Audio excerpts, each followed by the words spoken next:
ඊළඟ මාසෙත් ඉතින් තොපි එක්සෑම් තමයි ලියන්න තියෙන්නේ. මෙන්න තියෙනවා පේපර් සෙට් එකක් මේක ඔයාලට ගන්න. හරිද? මේක ගන්න පුළුවන් නේ. 2018 2019 මේ පාස් පේපර් ඈ. 2020 21 22 ඊට පස්සේ 23 තියෙනවා 24 තියෙනවා 25ක් තියෙනවා ඈ. ඔන්න පේපර් ඉල්ල ගන්න පුළුවන් 25 පේපර් එක. හරි.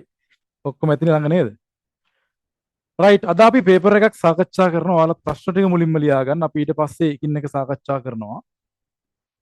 මුලින් ප්‍රශ්න ටික ලියා ගන්න හැමෝම ඔයාලත් ගන්න.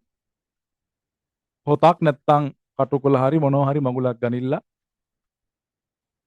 ඊළඟ මාසේ ක්ලාස් නැද්ද කියන්නකෝ. ඊළඟ මාසේ ක්ලාස් තියෙනවා. ඉතින් ඊළඟ මාසේ කියන්නේ මොකද්ද බලන්න. දැන් පෙබරවාරියේ තොපි එක්සෑම් එක තියෙන්නේ. නේද? මේ මාසේ ක්ලාස් ටික දැන් ටයිම් ටේබල් දාලා තියෙන්නේ. ඒ විදිහට යනවා. ඊට පස්සේ ඒකත් එක්කම ඊළඟ මේ මාසේ අග විතර වෙට තව ක්ලාස් ටික වැඩි.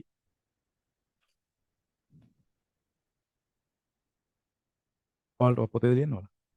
පොතේ ලියනවා. කොහෙද දෙන්නද? කියන්න. ඔක ලියනවනේ. රයිට්. අපි මුලින්ම ලියමු. දැන් දන්නවා මේ පාර එන්නේ විකෘති කියලා. කියන්න දෙයක් නැහැ නේ. අපි විකෘති වෙනම දැන් 19 ක්ලාස් එකේ විකෘති වෙනම කතා කරනවා. විකෘති වෙනුවෙන් වෙනම පේපර් එකක් ක්ලාස් එකලා දෙනවා. ඒක සෙට් එකම පස් සෙට් එකම කතා කරලා ඉවරයක් කරනවා. අලුත් 11 වසර පටන් ගන්න කවද්ද අනේ පොඩ්ඩක් ඉඳාල්ලා මේකක් ඉවර කරගන්න. පටන් ගන්න ළඟදී මේ. ලියාගන්න. පළවෙනි ප්‍රශ්නේ. විකෘති වේදිකා නාට්‍ය විකෘති වේදිකා නාට්‍ය නාට්‍යයක් ලෙස ප්‍රදර්ශනය කළේ කවදාද? විකෘති වේදිකා නාට්‍ය වෙනව නේද? විකෘති වේදිකා නාට්‍ය නාට්‍යයක් ලෙස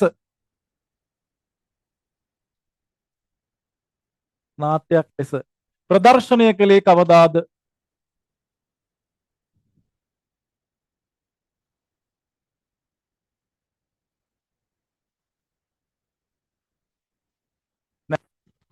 ප්‍රදර්ශනය කළේ කිනම් වර්ෂයේද? පොඩ්ඩක් කරුණා. කිනම් වර්ෂයේද? පළවෙනි ප්‍රශ්නේ. කිනම් වර්ෂයේද? රෝමිලක්කම් 1.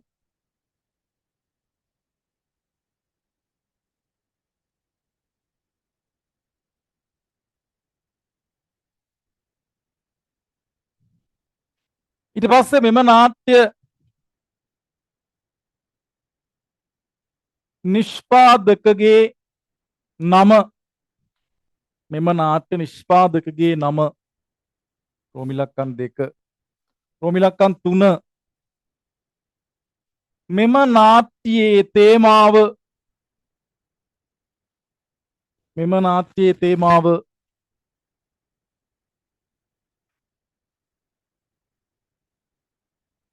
හතර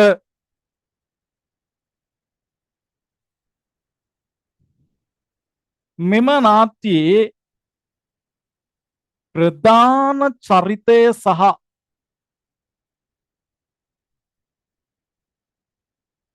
තවත් චරිත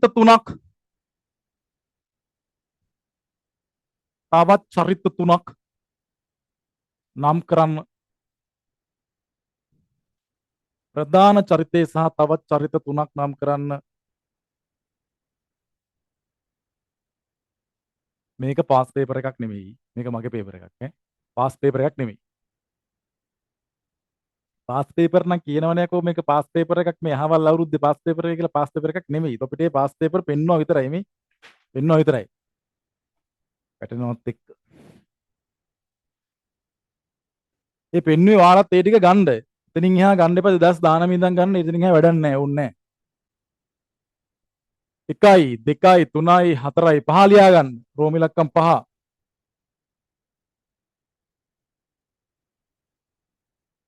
මෙම නාට්‍යයේ ගැටුම් අවස්ථාවක්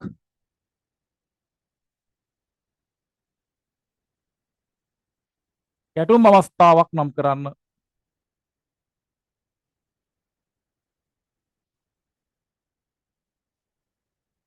ඊළඟ මෙම නාට්‍යම තමා ජවනිකා සංඛ්‍යාව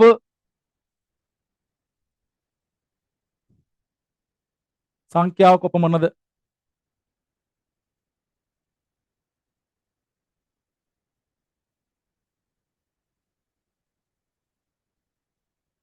අලුත් 11 ළමයි ඉන්නවනම් ඉන්න අලුත් 11 ළමයි අලුත් 10 ළමයි 10 ළමයි පරණ 10 ඔක්කොම ඉන්න. ඔයාලට ඔක්කොම වැදගත් වෙනවා මේ. 10 11 දරුවෝ ඉන්නවනම් ඉන්න යන්න එපා. මොකද ඔයාලට ඔක්කොම වැදගත් වෙනවා. මොකද සාමාන්‍ය පෙළ පේපර් එක හැදෙන්නේ මේ කියන ප්‍රශ්න වලින් තමයි. අපි 10 නේ අපිට දැම්ම ඕනේ නැහැ කියලා යන්න එපා ඉඳපල්. කාලකන්ණි වෙන්නේ නැතුව. නිකන්නේ නොමිලේ නුගන්නන්නෙත් නැද්ද ඉතින් ඔය ආතල්ලක ඉඳහල්ලා. හරි. අපි දැන් බලාගෙන යන් උත්තර ටික කොහොමද කියලා ඉවර වෙලා.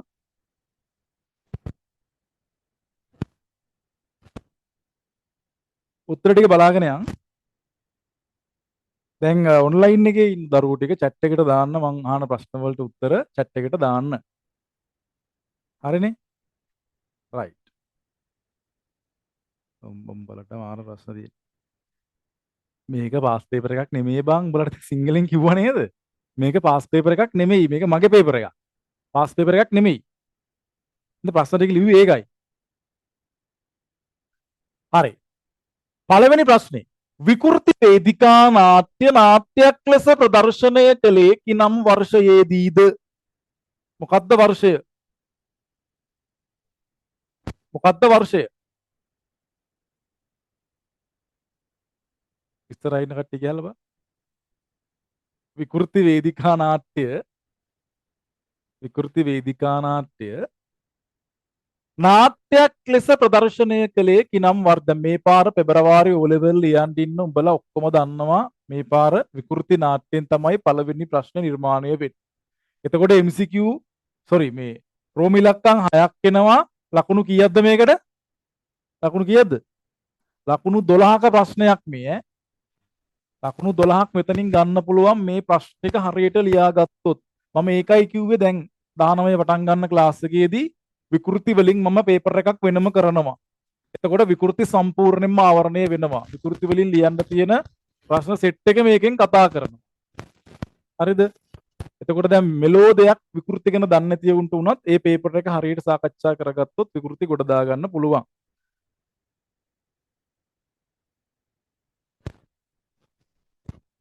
සර් මම අලුතෙන් ක්ලාස් එකට ජොයින් වුණේ. මං ගා පාඩම් කරන්න නෝට් නැහැ. හරි අපිට මැසේජ් එකක් දාලා අපි පරණ ටියුට් ඉල්ල ගන්න. හරි. මොකද්ද? විකෘති වේදිකා නාට්‍යයක් ලෙස ප්‍රදර්ශනය කළේ කිනම් වර්ෂයේදීද? එක්කෙනෙක් උත්තර දීලා තියෙනවා ඔන්ලයින් එකේ. 1982. මොකද්ද වර්ෂය? 82. 82 කියන වර්ෂය තමයි නිවැරදි උත්තරේ බවට පත් වෙන්නේ. මේක අපේ පේපර් එකක් කරන්න පුතේ පාස් පේපර් එක නෙමෙයි ආයෙ කියන්න බෑ ප්‍රශ්න ටික ලියා ගන්න. මම පස්සේ PDF එක ඔයාලගේ group එකට දානවා. 10 11 වසර මොකුත් දන්නේ නැහැ. හරි. සම්බන්ධ වෙලා ඉන්න දිගටම පන්තියට පුළුවන් තරමක් ගොඩ දාගමු ඈ. එහෙනම් ඔන්න මතක තියාගන්න අමතක කරගන්න එපා. මේ ප්‍රශ්නේ ගොඩක් වෙලාවට මේ පාර පේපර් එකේ ඉන්න පුළුවන්. මොන වර්ෂයේදීද මේක වේදිකාගත වුණේ? 1982 කියන එක හොඳට මතක තියාගන්න. 1982.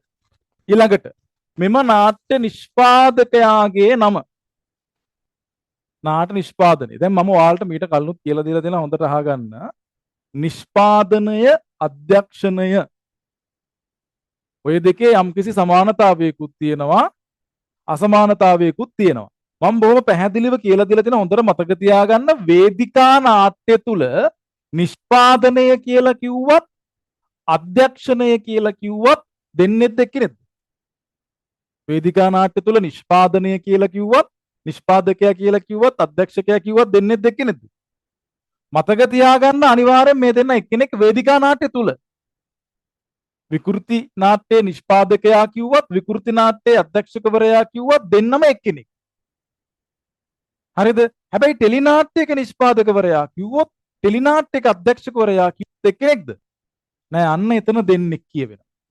චිත්‍රපටයක අධ්‍යක්ෂකවරයා කිව්වොත් චිත්‍රපටයක නිෂ්පාදකවරයා කිව්වොත් එතනත් දෙන්නෙක්. පුද්ගලයෝ දෙන්නෙක්. හැබැයි වේදිකා නාට්‍යක නිෂ්පාදකවරයා අධ්‍යක්ෂකවරයා කියන නාමයෙන් හඳුන්වන්නේ එක පුද්ගලයෙක්. ඒ කියන්නේ අධ්‍යක්ෂකවරයා නිෂ්පාදකවරයා කියලාත් වේදිකා නාට්‍යවල හඳුන්වනවා. හැබැයි ටෙලි නාට්‍යවල චිත්‍රපටිවල නිෂ්පාදකවරයා කියන්නේ එම නිර්මාණය සඳහා මුදල් වියදම් කරන පුද්ගලයා. කවුද? මුදල් වියදම් කරන පුද්ගලයා. පැහැදිලිනේ? එතකොට වේදිකා නාට්‍යයකට මුදල් වියදම් කරන පුද්ගලයාට මොකද්ද කියන නම? chat එකට දාන්න බෑ. වේදිකා නාට්‍යයක මුදල් වියදම් කරන පුද්ගලයාට කියන නම මොකද්ද? වේදිකා නාට්‍යයක මුදල් වියදම් කරන පුද්ගලයාට කියන නම මොකද්ද? ඈ? මොකද්ද? ඇරිස්ටෝටල් chat එකට දාන්න බෑ. වේදිකා නාට්‍යයක මුදල් වියදම් කරන පුද්ගලයාට කියන නම.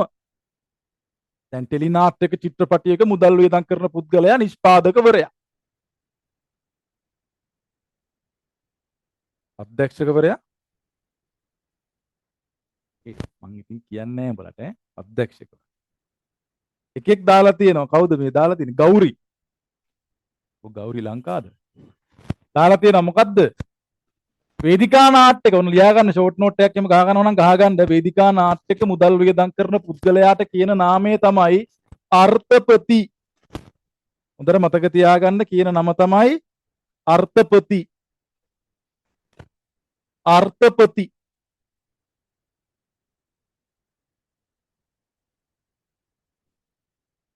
අර්ථපති. එකෙක් මරු ප්‍රශ්නයක් කරනවා සර් ඉවර නොවන කතා ලියන එදිරිමුනි ගැන මොකද හිතන්නේ? එදිරිමුනි ගැන අපි මොනවද හිතන්නද නේද? අර්ථපති. එහෙනම් ඔන්න වේදිකා නාට්‍යක මුදල් වියදම් කරන පුද්ගලයා හඳුනන අර්ථපති. එහෙනම් මෙතන අහන්නේ අර්ථපතියෙක් ගැන නෙමෙයි නිෂ්පාදකය ගැන අධ්‍යක්ෂණය කරේ කවුද? විකෘති නාට්‍ය කවුද අධ්‍යක්ෂණය කළේ? කවුද අධ්‍යක්ෂණය කළේ? සෝමාවති සෝමලතා සුබසිංහ මහත්මිය ලියා ගන්න. සෝමලතා සුබසිංහ මහත්මිය. මේ සමහරු ලියනවා සෝමලතා සුබසිංහ විතරයි. එතනින් එහා ලියන්නේ නැහැ. සර් අපිට O level විකෘති එනවද කියලා අහනවා. ඔබ මේ පාර පෙබරවාරි ලියන එකෙක් නේද?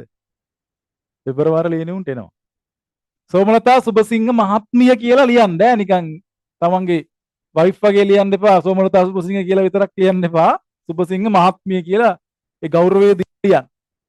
එහෙනම් ඔන්න දෙවෙනි ප්‍රශ්නෙට උත්තරෙත් අපි දැන් දන්නවා මතක තියාගන්න මේ පාර ලියන අයට එනවා. ඒක තමයි මේ කතා කරන්නේ. එහෙනම් ඔන්න මෙම නාට්‍යයේ නිෂ්පාදකයාගේ නම සෝමලතා සුබසිංහ නැත්නම් අධ්‍යක්ෂකවරයාගේ නම සෝමලතා සුබසිංහ මහත්මිය. ඊළඟට මෙම නාට්‍යයේ තේමාව කුමක්ද? ඔන්න දැන් ලකුණු 4ක් හරි ඈ. මේකට ලකුණු 2යි, මෙතන ලකුණු 2යි. ඊළඟ තුන්වෙනි ප්‍රශ්නේ. මෙම නාට්‍යයේ තේමාව කුමක්ද? මොකද්ද තේමාව?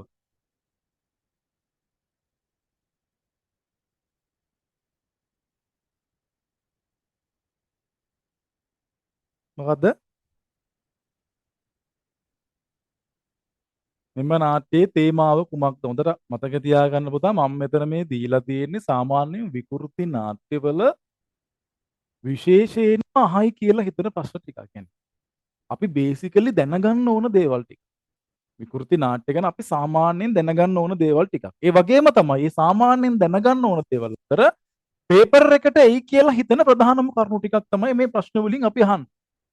ඒක නිසා ඒක හොඳට මතක තියාගන්න. ප්‍රැක්ටිකල් කොහොමද වෙන්නේ පුතා විස්තර දැනගන්න ඕන අපේ නම්බරයට කෝල් කරන්න කෝල් කරලා අහගන්න. දැන් කියන්න බෑනේ බම් මෙතන මේ පේපර් එකක් අස්සේ යන හින්දා. හරිද? මෙම නාට්‍යයේ තේමාව. දැන් මේකේ ගොඩක් අය තේමාව Tamanට හිතුන විදිහට ලියන. එහෙම ලියන්න බෑ. මොකද්ද කියහම බලන්න තේමාව. එක්කෙනෙක් දාලා තියෙනවා නූතන තරඟකාරී අධ්‍යාපනය හමුවේ බිඳ වැටෙන යෞවනියකගේ ඛේදවාචකය. මොකද්ද ලියලා තියෙන්නේ? මොකද්ද උත්තරේ? කියපන්. මොකද්ද උත්තරේ?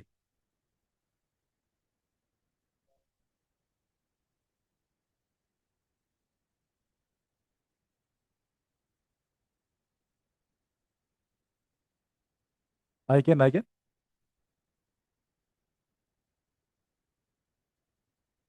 විභාග ජයග්‍රහණය කිරීමේ අරමුණින් තම දූ දරුවන් මෙහෙමයි. දැන් තේමාව ඔය කියන කුමන ආකාරයකින්වත් ලියන්න පුළුවන්. හැබැයි වැදගත්ම දේ කියවෙන්න ඕනේ. හරිද? වැදගත්ම දේ කියවෙන්න ඕනේ. ඔය දැන් කියපු කතාවත් හරි මෙතන දීලා තියෙන කතාවත් හරි වැරදි නෑ. ලකුණ හම්බ වෙනවා. අපි ඒක නිසා ලියාගමු.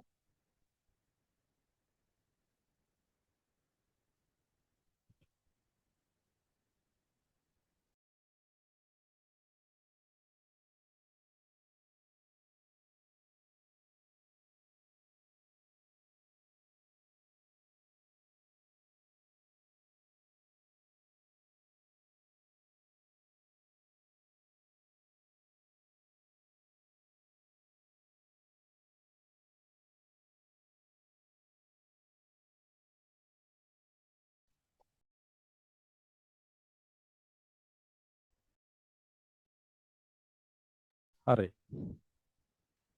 අපි ලියාගමු ඒක නිසා මෙම නාට්‍යයේ තේමාව කියන එකට ටිකක් දීර්ඝ විදිහට පොඩ්ඩක් ලියාගමු.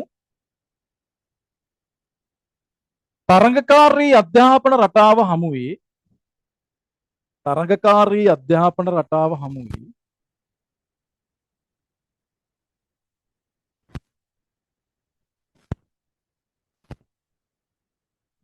තරඟකාරී අධ්‍යාපන රටාව හමුවේ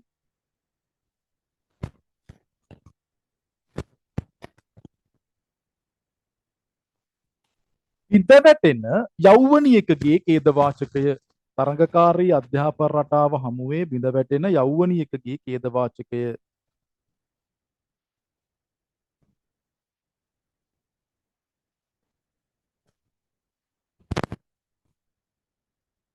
දෙමාපියන්ගේ ආශාවන් දරුවන් තුලින් ඉටු කර ගැනීමට යාමේදී සිදුවන ඛේදවාචකයක් කියලාත් එක්කෙනෙක් දාලා තියෙනවා. වැරද්දක් නැහැ.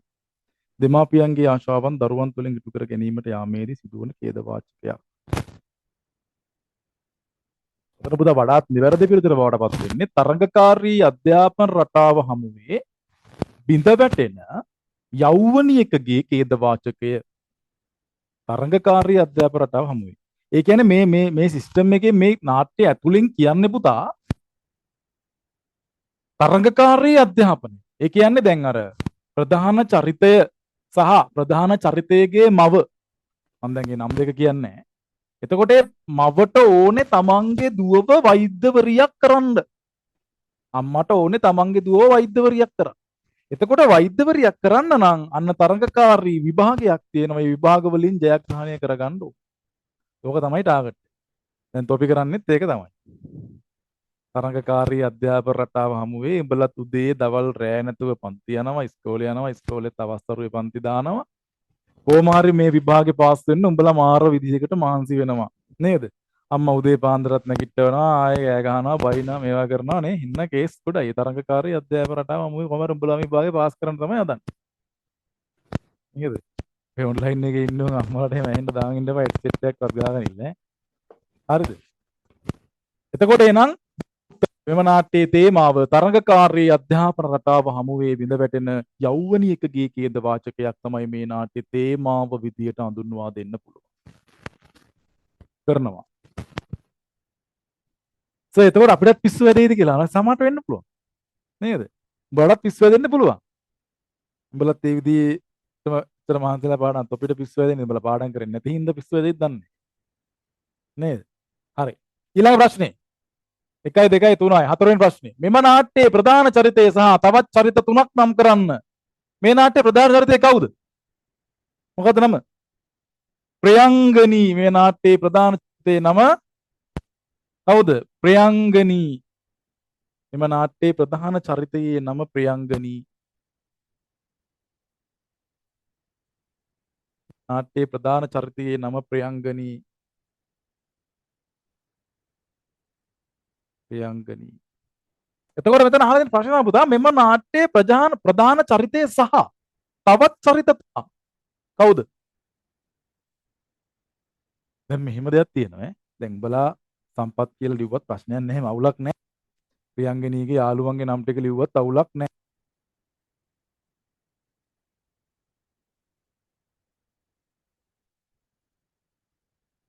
අපිට වෙන්නේ වනගත. සර් ඕකේ කියන විදිහට අපි කරොත් අපිට වෙන්නේ වනගත වෙන්නේ. ඒ කියන්නේ ගෙදරින් උඹලා අම්මලා පන්නවද උඹලා ගෙදරින්? වෙන්න පුළුවන්. හරි. මට කියන්න ප්‍රියංගනීගේ අම්මා කවුද? ප්‍රියංගනීගේ අම්මා කවුද? මැටිල්ඩා.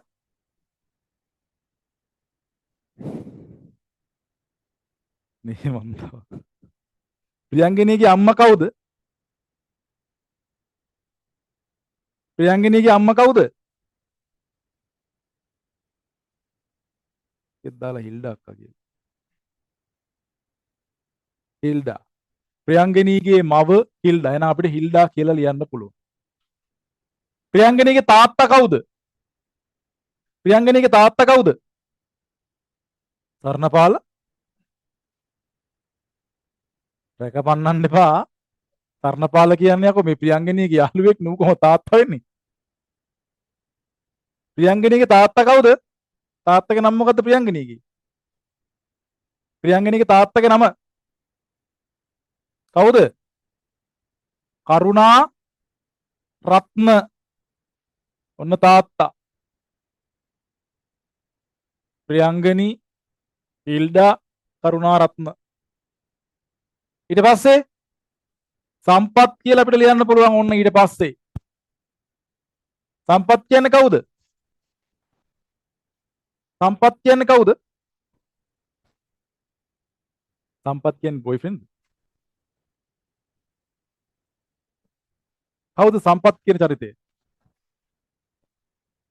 සම්පත් කියන්නේ ඔව් නැටුම් ටීචර්ගේ පුතා. එහෙම කියන්නත් පුළුවන් නැටුම් ටීචර්ගේ පුතා. එහෙනම්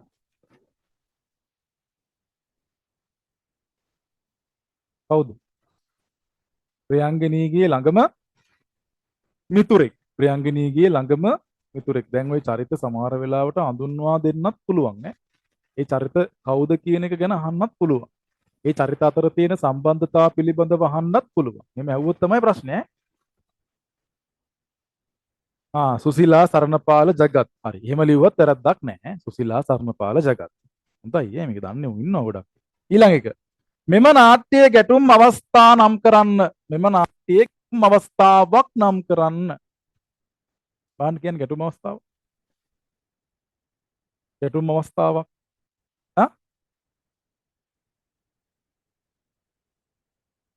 ගැටුම් අවස්ථාවක් බාන්න නම් කරන්න.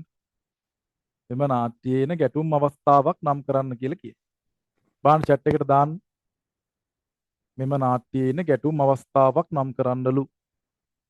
ඉක්මනින් chat එකට දාන්න.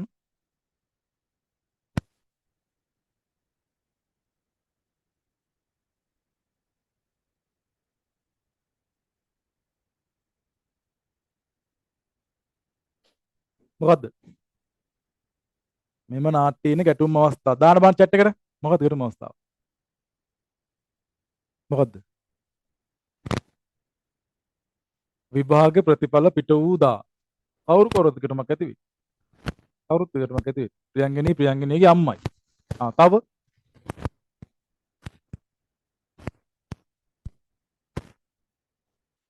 අවස්ථාව මොකද්ද? කවුරු කරොද? ප්‍රියංගනී හා හිල්ඩා අතර ගැටුම. ප්‍රියංගනී සහ හිල්ඩා අතර ගැටුම. කොයි වගේ තැනකදීද මේ හිල්ඩා සහ ප්‍රියංගනී අතර ගැටුමක් ඇති වෙන්නේ? නාට්‍ය පුරාටම තියෙන නිසා උන් දෙන්න අතර ගැටුම තමයි නේද? විශේෂ අවස්ථාවක් කියවම් බලන්න මේ දෙන්න අතර ඇති වෙන ගැටුම් අවස්ථා ඇති වෙන විශේෂ තැන් ටිකක් බලමු බලන්න. නාට්‍ය කොයි තැන්වලද මේ ගැටුම් අවස්ථා ඇති වෙන්නේ?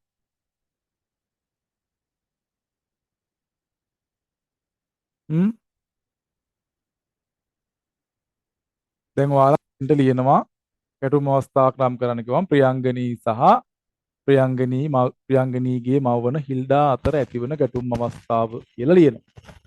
උත්තරේ වැරදි නෑ. හරි. තව ඒ වගේ මොකද්ද?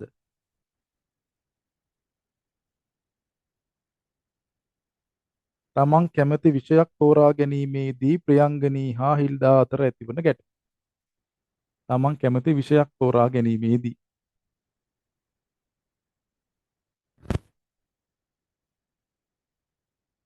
ඔව් ඒ කාරණා අපිට ගන්න පුළුවන්. මම දැන් මේ ප්‍රශ්නේ මෙහෙම තිබුණොත් එහෙම ප්‍රියංග නාට්‍යයේ ප්‍රධාන චරිතය ප්‍රධාන චරිතය කැමති විෂයක්. එහෙම නැත්නම් ප්‍රධාන චරිතයේ විශේෂ දක්ෂතා දෙකක් ලියන්න කියලා අහනවා. නාට්‍යයේ ප්‍රධාන චරිතයේ විශේෂ දක්ෂතා දෙකක් ලියන්න කියලා කියන අපි මොකද්ද ලියන්නේ? ප්‍රියංගනී කියන චරිතය තුල ඇති විශේෂ දක්ෂතා දෙකක් ලියන්න කියලා කියනවා. අපි මොකද්ද දෙන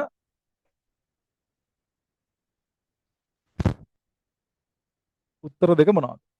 ප්‍රියංගනී තුල තිබෙන විශේෂ දක්ෂතා දෙකක්. ඔව් එකක් හරි. නැටුම. නර්තනයේට දක්ෂයි. තව ඊළඟ එක. ප්‍රියංගනී නර්තනයේට දක්ෂයි. ඊළඟ එක ක්‍රීඩාවටත් දක්ෂයි. අන්න මේ ප්‍රශ්න තවත් එන්න පුළුවන්. මෙයාගේ මේ දක්ෂතා දෙකක් අහන්නත් පුළුවන් ප්‍රශ්නයක් ඇතුළේ. එතකොට නැටුම් වලට දක්ෂයි කියන එක ඔබ දැනගන්න ඕනේ. ක්‍රීඩාවට දක්ෂයි කියන එකත් ඔබ දැනගන්න ඕනේ.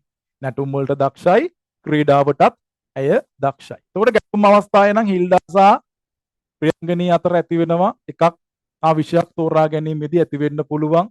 ඊට පස්සේ නර්තන මිස් ඉන්න ස්ථානය තුලදී නර්තන මිසුත් කියන ගොඩක් මේම දක්ෂයි කියලා. ඒත් ප්‍රියංගනීගේ මව ඒක පිළිගන්නේ නැහැ. ඇය වෛද්‍යවරියක් කරවීමේ හිණමයි තියෙන. එක අවස්ථාවක් තියෙනවා තව මේක ඇතුලේ පුතා. ඔයාලා දැක්කද මේ ටියුෂන් පන්තියක් දේවාලයක් නේද? මේ නාට්‍ය ඇතුලේ ටියුෂන් පන්තියක් දේවාලයක් වගේ අවස්ථාවක් තියෙනවා. අන්න ඒ තැන්වල ඇති වෙන්නේ මේ ගැටුමක් තමයි. ඒ තැන්වල ඇති වෙන්නේ ගැටුමක් තමයි. හොඳට මතක තියාගන්න. පැහැදිලි නේද? එතකොට නාට්‍යයේ මූලිකම අර්ථය වෙන අවසානයේ ප්‍රියංගනී උම්මත්තක කාන්තාව බවට පත්වීම කියන්නේ මේ නාට්‍යයේ තියෙන ප්‍රධානතම නාට්‍යෝචිත ගැටුමක්. උම්මත්තක කාන්තාවක් බවට පත්වීම. පැහැදිලිනේ? හරි. රයිට්. ඊළඟ ප්‍රශ්නේ මේ නාට්‍යයේ ජවනිකා සංඛ්‍යාව කොපමණද? මෙම නාට්‍යයේ ජවනිකා සංඛ්‍යාව කොපමණද? මට කියන්න බෑනේ ජවනිකා මේකේ කීයක් තියෙනවද කියලා?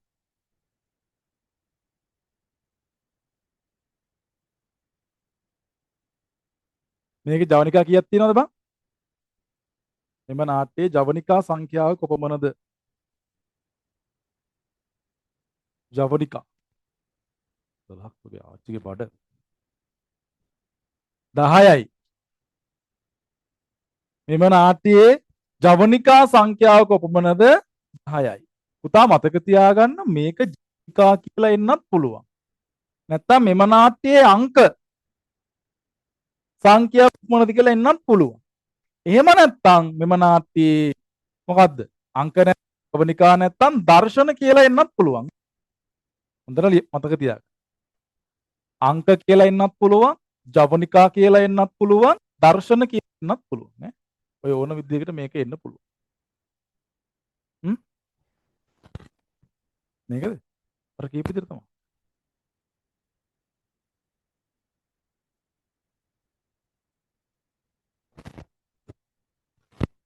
හිල්ඩා ප්‍රියංගනීගේ පියා අතර ගැටුම ලියන්න පුළුවන්. හිල්ඩා සහ කරුණාරත්න අතර ඇතිවන මතභේද කියලා ලියන්න පුළුවන්. හිල්ඩා සහ කරුණාරත්න අතර ඇතිවන මතභේද කියලා ලියන්නත් පුළුවන්.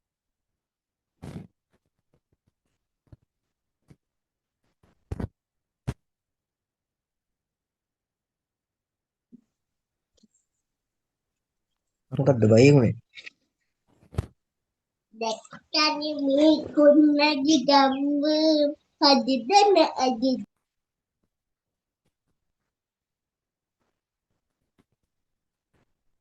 පදකෝ මයික් ෆෝන් කරගන්න. ඈතු ළමයි නලවනවා හෙනවා.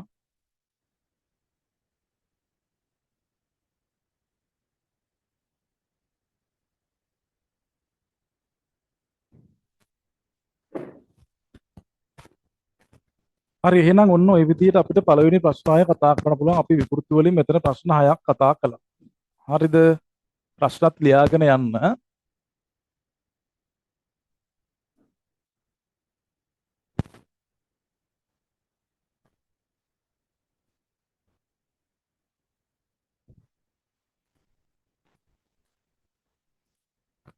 ජවනිකා සංඛ්‍යාව කීය? ජවනිකා අංක 10යි ඈ. මේ නාට්‍යයේ ජවනිකා දර්ශන නැත්නම් අංක 10ක් තියෙනවා. අංක 10ක් තියෙනවා. හොඳට බලන්න. දැන් පිටපත උඹලා ගාව මේ විදිහ තියෙන්න එපා බං. මේ විදිහ පිටපත ඔයාලා අධ්‍යයනය කරලා ඉවර වෙන්න. සමහරව පිටපත අරගෙනත් නැහැ, පිටපත දැකලත් නැහැ, මොන මගුලක්වත් නැහැ. එහෙනම් ජවනිකා සංඛ්‍යාව නැත්තම් දර්ශන සංඛ්‍යාව නැත්තම් අංක සංඛ්‍යාව 10යි. අංක සංඛ්‍යාව 10යි.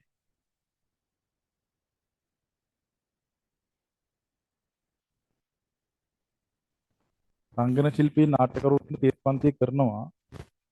එමන් ක්ලාස් එකේ අපි ටියුටර් දීලා තියෙන මේ වෙද්දි. ඊළඟ එක ප්‍රශ්න ලියා ගන්න ඊළඟ දෙවෙනි ප්‍රශ්නේ. දැන් එක ලිව්වා දෙවෙනි ප්‍රශ්නේ. දෙවෙනි එකේ රෝම ඉලක්කම් එක ලියා ගන්න.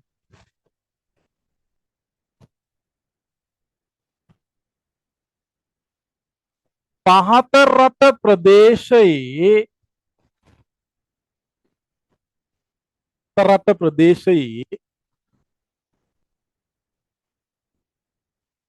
ගැමි නාටකයක් නම් කරන්න. පහත රට ප්‍රදේශයේ ගැමි නාටකයක් නම් කරන්න. පහත රට ප්‍රදේශයේ ගැමි නාටකයක් නම් කරන්න. රෝම ඉලක්කම් 2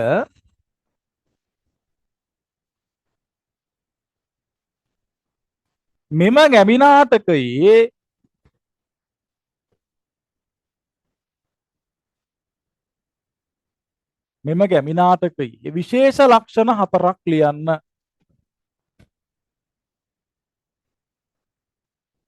විශේෂ ලක්ෂණ 4ක් ලියන්න.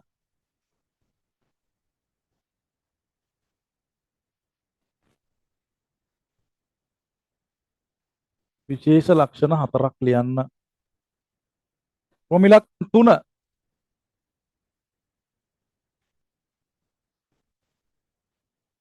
එම ගැමි නාටකය සහ ඔන්න බලන්න ප්‍රශ්නේ මේ ගැමි නාටකය සහ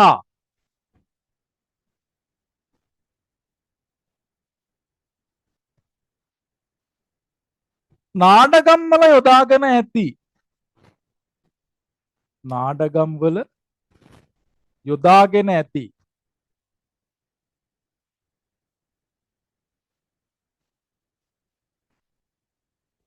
එම ගැමි නාටකය සහ නාඩගම් වල යොදාගෙන ඇති රංග ශෛලිය පිළිබඳව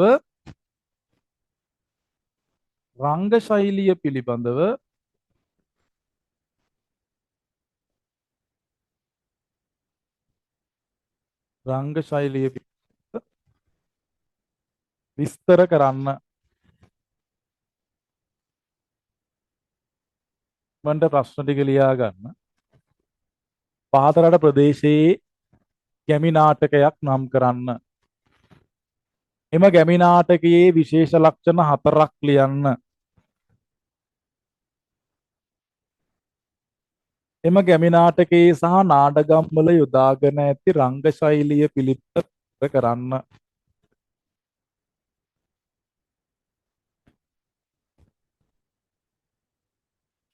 මන්ට ප්‍රශ්න ටික ලියා ගන්න.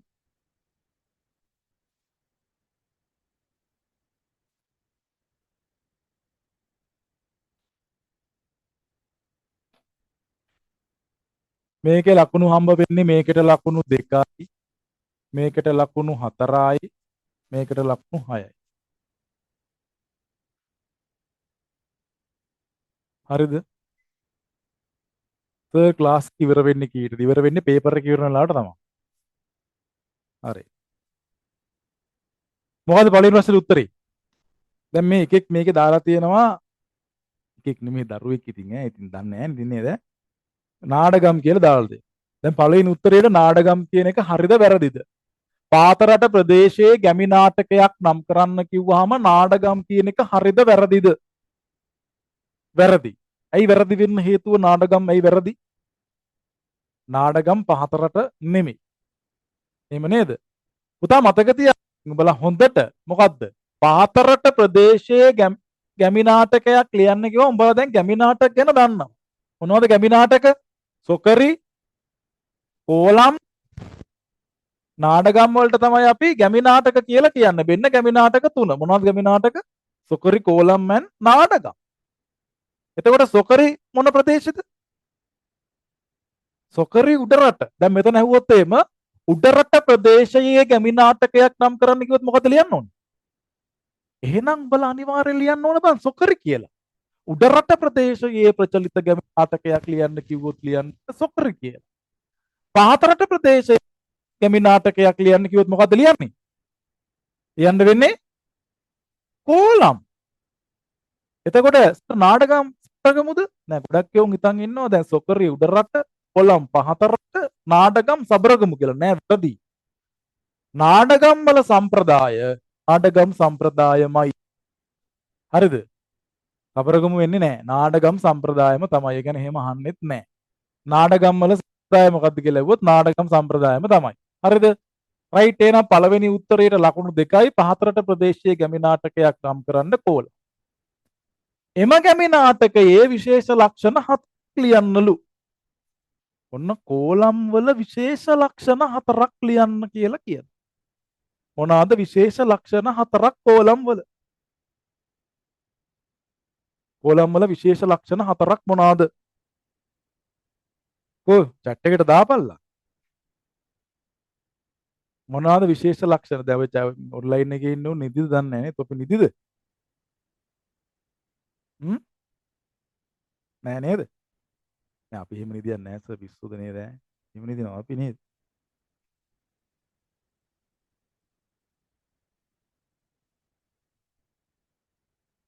මට විනාඩියක් දෙන්න.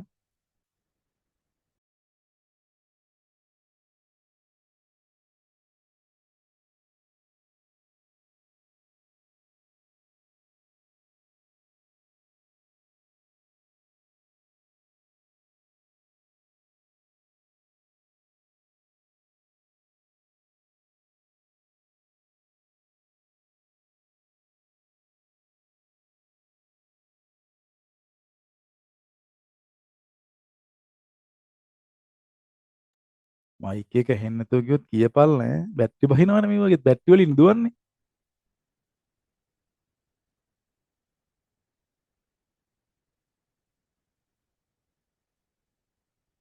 එක ලක්ෂණයක් දාලා තියෙනවා පහන් සංකල්ප. රංගන ශිල්පීන් වෙස්මුහුණු පැළඳගෙන රංගනයේ නිරත වෙයි. ඔන්න එක ලක්ෂණයක් අපිට ලිය. මම දැන් මේක මකන උඩ එක මකනවා ඈ. පාතකට ප්‍රදේශයේ ගැමි නාටකයේ මොකක්ද එනම් කෝලම්. ඔන්න අපි උත්තරේ ලිව්වා ලකුණු 2යි. ඊළඟ එක මෙම ගැමි නාටකයේ විශේෂ ලක්ෂණ 4ක් ඔන්න ප්‍රශ්න මැකුවා. දැන් අපි මේකට උත්තර ලියන්න ඕනේ. රංගන ශිල්පීන් වෙස්මුහුණු පැළඳගෙන රංග දැක්වීම. පළවෙනි මොකක්ද එනම්? අපි ලියනවා පළවෙනිම ලක්ෂණය මොකද්ද? වෙස්මුහුණු මොකද්ද? වෙස්මුහුණු පැළඳ රංගනයේ නිරත වීම. ඔන්න පළවෙනි ලක්ෂණය. වෙස්මුහුණු පැළඳ රංගනයේ නිරත වීම. වෙස්මුහුණු පැළඳ රංගනයේ නිරත වීම පළවෙනි එක. දැන් මේ සීන් එක මතක් වෙද්දී අපිට දෙවෙනියට ලියන්න පුළුවන් බා පිරිමින් පමණක්. පිරිමින් පමණක්. මොකද පිරිමින් ඕන මොකද වෙන්න ඕනේ? පිරිමින් පමණක්. පිරිමින් පමණක් රංග දැක්වීම. කියන්නේ කාන්තාවෝ නෑ. පිරිමින් පමණක් රංග දැක්වීම. තුන්වෙනි එක පූර්ව රංගයක් සහ අපර රංගයක් අන්තර්ගත වීම. පූර්ව රංගයක් සහ අපර රංගයක් අන්තර්ගත වීම. පූර්ව රංගයක් සහ අපර රංගයක් අන්තර්ගත වීම. පූර්ව රංගයක් සහ අපර රංගයක් අන්තර්ගත වීම.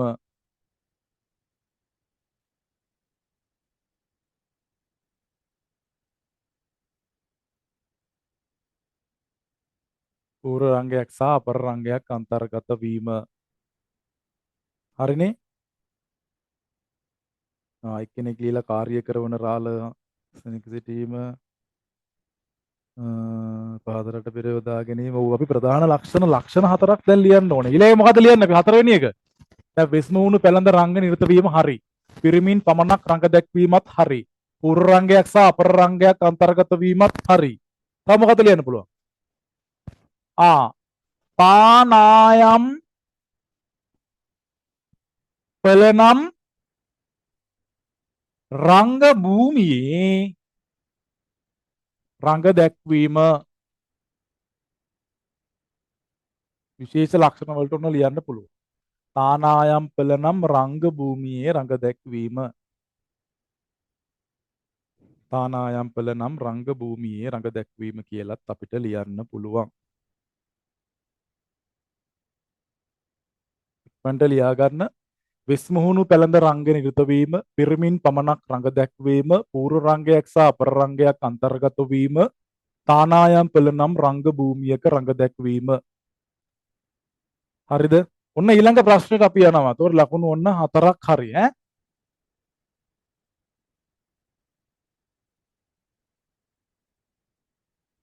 හරි. ඊළඟට එම ගැමි නාටකය සහ නාඩගම් වල යොදාගෙන ඇති රංග ශෛලිය පිළිබඳ විස්තර කරන්න. එම ගැමි නාටකය සහ නාඩගම් වල යොදාගෙන ඇති රංග ශෛලිය පිළිබඳ විස්තර කරන්න. අනුමාන තමයි අකෝ කරන්නේ නැත්නම් ඉතින් මේවා නිකමට බම්බුවට කරා මේ ප්‍රශ්න. මේවා දැනගන්න ඕනේ පේපර් එකේ ආවොත් ලියන්න. හරි? එම ගැමි නාටකය සහ නාඩගම් වල යොදාගෙන ඇති රංග ශෛලිය පිළිබඳ විස්තර කරන්න. දැන් මොකක්ද මේ ගැමි නාටකය? කෝලම්. කෝලම් සහ නාඩගම් වල යොදාගෙන ඇති රංග ශෛලිය පිළිබඳ විස්තර කරන්න. දැන් කොහොමද මේ විස්තරය කරන්නේ? දැන් එතකොට ඔයාලා කෝලම් ගැන රංග ශෛලී ලක්ෂණ ටික දැනගෙන ඉන්නත් ඕනේ. නාඩගම් වල රංග ශෛලියේ ලක්ෂණ දැනගෙන ඉන්නත් ඕනේ. දැන් කොහොමද මේ විස්තරය කරන්නේ?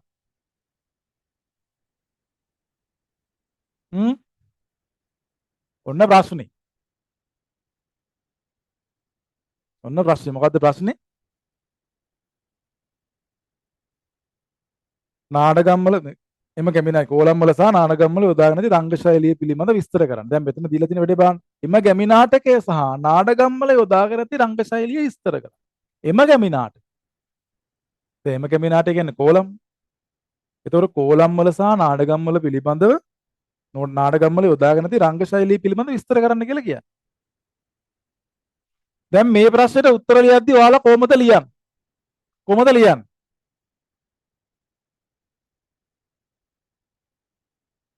කෝලම් වල රංග ශෛලිය පිළිබඳ වෙනම විස්තර කරනවද? නාඩගම් වල රංග ශෛලිය ගැන වෙනම විස්තර කරනවද? නැතිනම් මේ දෙකම එකට විස්තර කරනවද? කොහොමද ලේසි? කොහොමද ලේසි? කෝලම් වල වෙනම විස්තර කරනවා, නාඩගම් වල වෙනම විස්තර කරන්න පුළුවන්. පැහැදිලිද? එතකොට දැන් අපි අර විශේෂ ලක්ෂණ වලටත් කෝලම් රංග ශෛලිය දේවල් ටික ලිව්වා. පැහැදිලි නේද? විශේෂ ලක්ෂණ වලටත් කෝලම් රංග ශෛලිය දේවල් ටික ලිව්වා. දැන් ඒතර මෙතන දරුවෙක් දාලා තිබ්බර එන සෙට් එකක්. අන්න ඒ ඔක්කොම ටික මේ කෝලම් රංග ශෛලියේ ලක්ෂණ වලට ලියන්න පුළුවන්. එහෙම නේද? කෝලම් රංග ශෛලියේ ලක්ෂණ වල ලියන්න පුළුවන්. මට බලන්න කියන්න බලන්න කෝලම් රංග ශෛලියේ ලක්ෂණ මොනවද කියලා එකින් එක පොලිමට කියන්න යන්න බෑ. කෝලම් රංග ශෛලියේ ලක්ෂණ බලන්න එකින් එකට පොලිමට කියන්න යන්න. මොනවද? අපි අතන ලිව්වා ඒකත් මෙතනත් ලියනවා මොකද්ද? පූර්ව රංගය සහ මොකද්ද? අපර රංගයක් අන්තර්ගත වීම. දෙවෙනි එක අපි ඒකත් ලිව්වනේ. වෙස්මුණු භාවිතා කිරීම. තව අන්න තව එකක් ලියනවා කාර්ය කරවන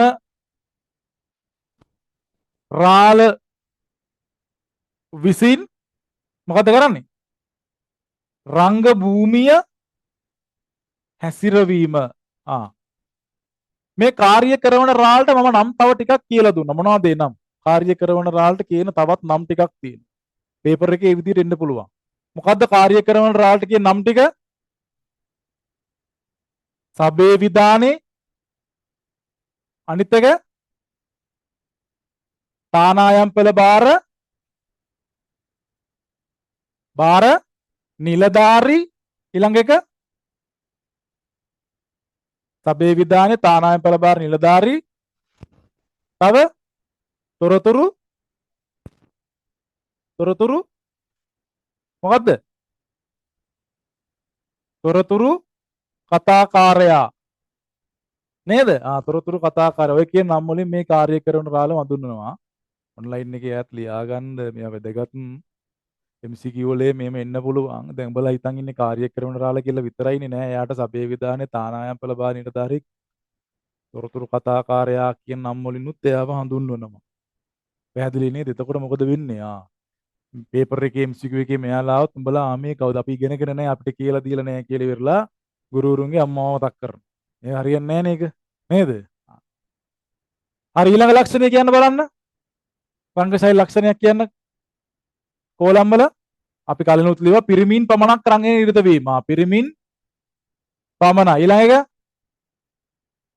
තානායම් පෙළත් ඒකත් ලිව්වනේ. තානායම් පෙළ නම් රංග භූමියක් භාවිතා කිරීම. තව පහත රට ශාන්ති කර්මවල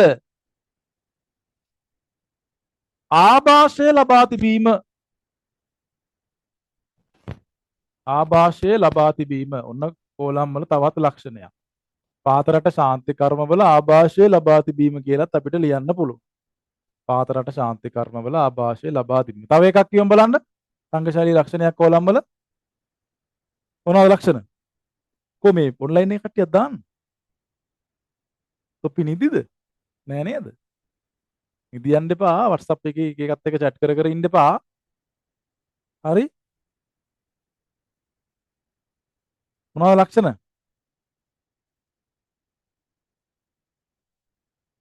මොනවද ලක්ෂණ?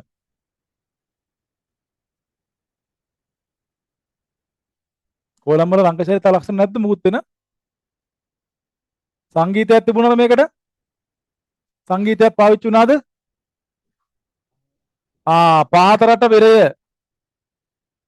පහත රට බෙරය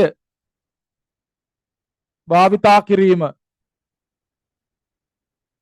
තව කවි ගායනා අන්තර්ගත වීම. කවි ගායනා අන්තර්ගත වීම. හරි නේද? ඔන්න කෝලම් වල රංගශෛලියේ ලක්ෂණ. කෝලම් වල රංගශෛලියේ ලක්ෂණ.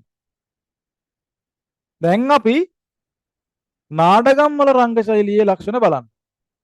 මොනවාගේද? නාඩගම් වල. දැන් එහෙනම් වෙනම ඊට පස්සේ ලියන්න ඕනේ නාඩගම් වල රංගශෛලියේ ලක්ෂණ. පේපර් එකක් නිසා පික්මන්ට් එක කරා යන ඔන්ලයින් එකේ හැටි කියන්නේ පේපර්නේ සාකච්ඡා කරන්නේ. දැන් නාඩගම්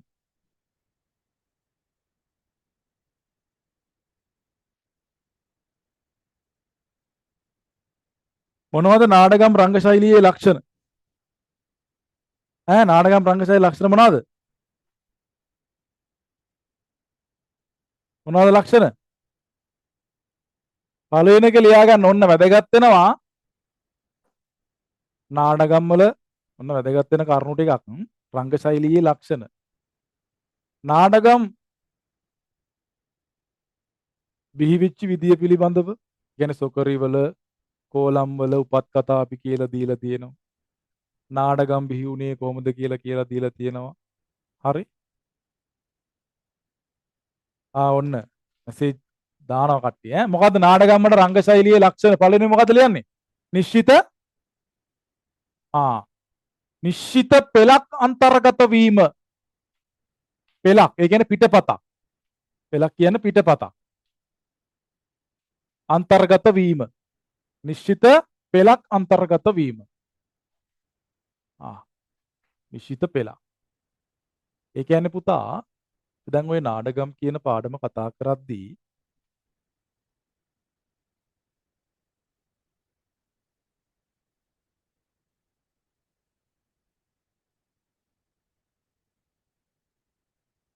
ඔන්ලයින් එකේ යකින් අහන්නේ පොඩි ලැග් වීමක් තියෙනවද? ලැග් වෙනවද ලැග්?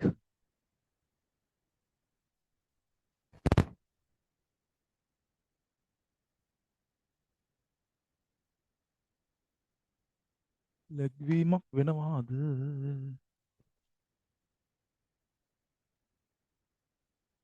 විනාඩියක් දෙන්න.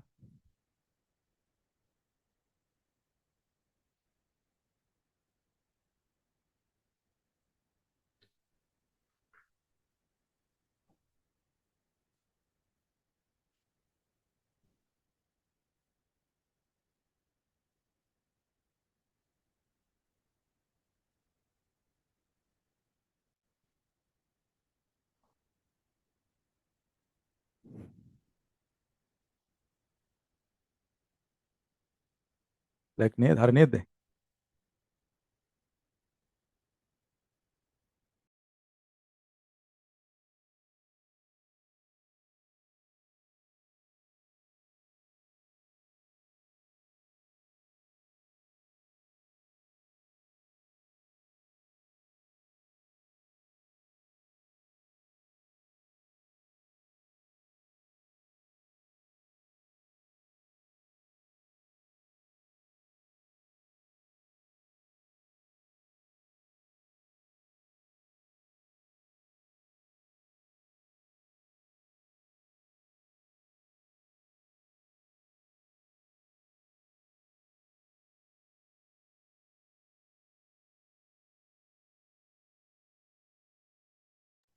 හරි. දැන් හරි නේද? ලැග් ප්‍රශ්න නැහැනේ.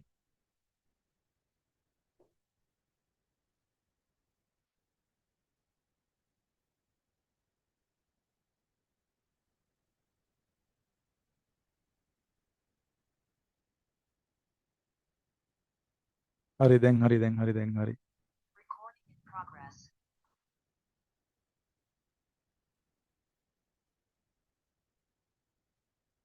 හරිනේ?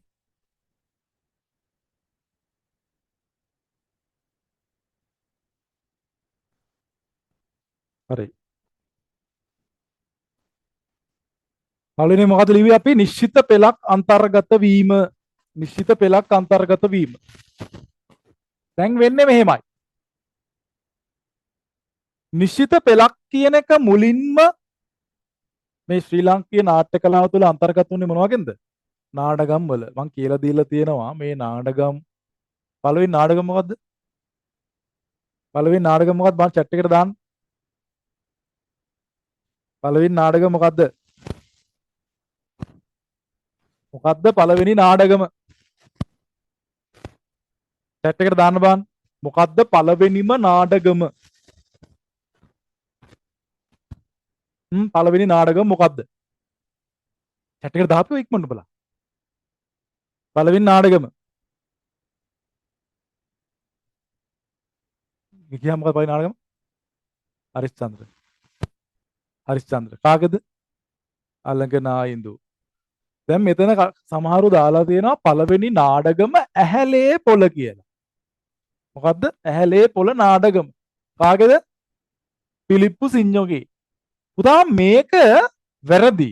මේක පළවෙනි සිංහල නාඩගම. පේපර් එකේ ඇහුවොත් පළවෙනි සිංහල නාඩගම මොකක්ද කියලා උඹලා ලියන්න ඕනේ. පිලිප්පු සිඤ්ඤෝගේ ඇහැලේ පොළ නාඩගම කියලා ලියන්න. පැහැදිලි නේද? ශ්‍රී ලාංකීය ප්‍රථම සිංහල නාඩගම. සිංහල නාඩගම මොකක්ද කියලා එවොත් ලියන්න මොකක්ද? පිලිප්පු සිඤ්ඤෝගේ ඇහැලේ පොළ නාඩගම. එතකොට ප්‍රථම නාඩගම කියලා එවොත් මොකක්ද ලියන්නේ? ප්‍රථම නාඩගම කියලා එවොත් මොකද ලියන්නේ? හරිස්චන්ද්‍ර නාඩගම තෙලිඟු භාෂාවෙන් රචනා වෙලා තිබිච්ච හරිස්චන්ද්‍ර නාඩගම කාගේද? අලංගනා ඉඳුගේ.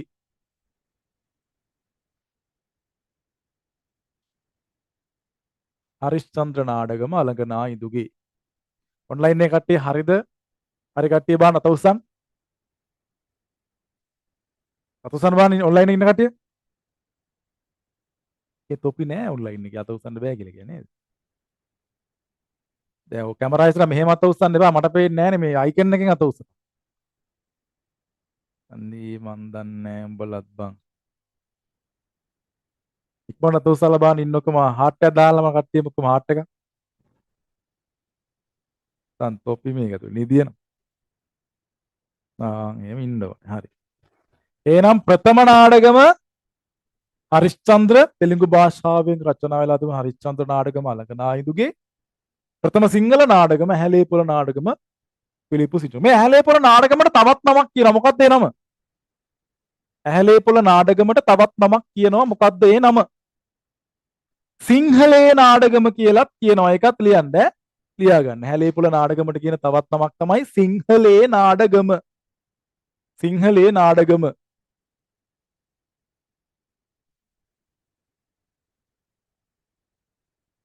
හරිනේ.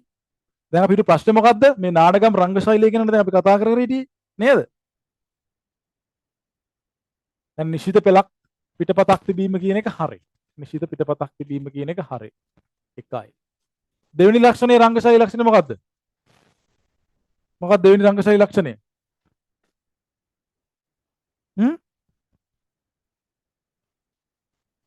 පොතේ ගුරු සහ ගායක පිරිසක් පොතේ ගුරු හා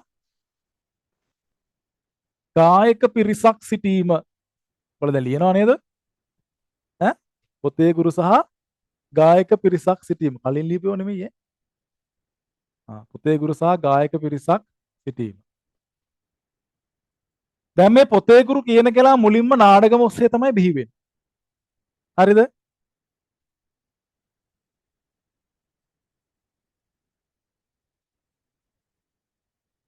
මොකද්ද සර්? එද්දක් අහනවා. ටැක්සිකාරයෝ කාගේ නිර්මාණයද? ඔහොම ප්‍රශ්නේ නෑ බුල පේපර් එකට. පොතේ ගුරු සහ ගායක පිරිසක් අන්තර්ගත. මතක තියාගන්න පොතේ ගුරු තමයි මුලින්ම පොතේ ගුරු හිටියේ මොකේද? නාඩගම්වල. නාඩගම්වල. තුන්වෙනි එක මොකක්ද තුන්වෙනි ලක්ෂණය? නාඩගම්වල රංගශෛලියේ තුන්වෙනි ලක්ෂණය මොකද්ද? පූර්ව රංගයක්. මේකෙත් එනම් තියෙනවා පූර්ව රංගයක් සහ මොකද්ද?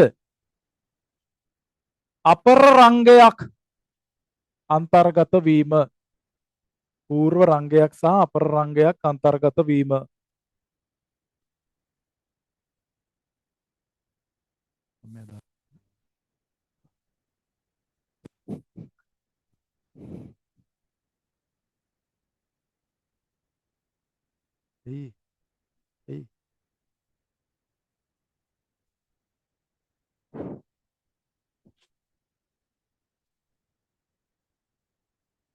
පූර්ව රංගයක් සහ අපර රංගයක් අන්තර්ගත වීම.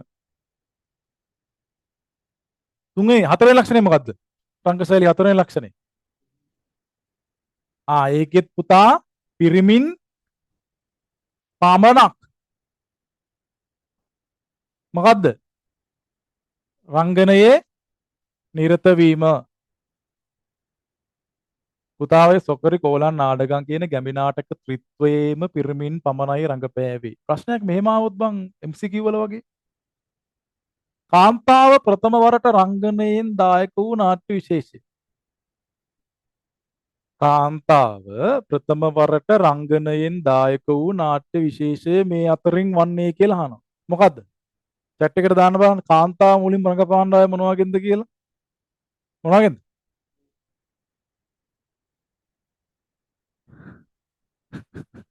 මොනවාගෙන්ද?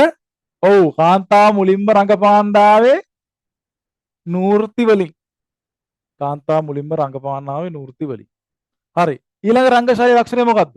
පිරමින් පමණක්. හරි. ඊළඟට පස්වෙනි එක මොනවාද? නාට්‍ය ධර්මී රංග ශෛලියක් මොකද්ද? භාවිතා කිරීම. නාට්‍ය ධර්මී රංග ශෛලියක් භාවිතා කිරීම.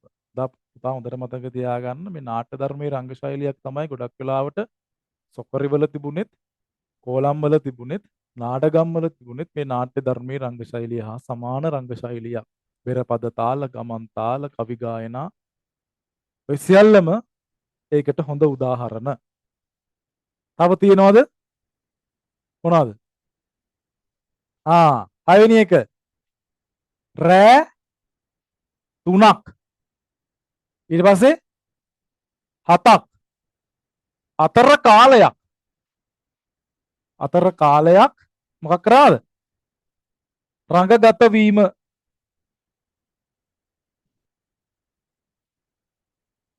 රෑ 3ක් 7ක් අතර කාලයක් රංගගත වීම ඒ කියන්නේ පුතා නාටකම සාමාන්‍යයෙන් අවම රෑ 3ක් උපරිමයේ රෑ 7ක් රඟ දැක්වෙනවා පැහැදිලි නේද අවම රෑ 3ක් උපරිමයේ රෑ 7ක් රඟගත වෙනවා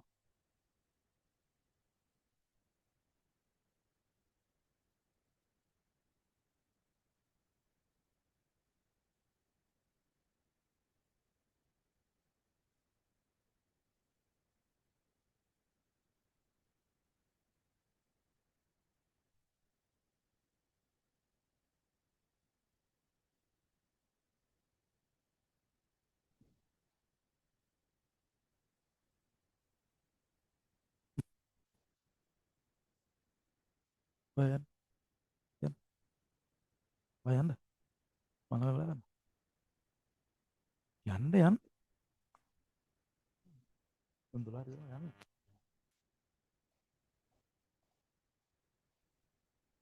හරි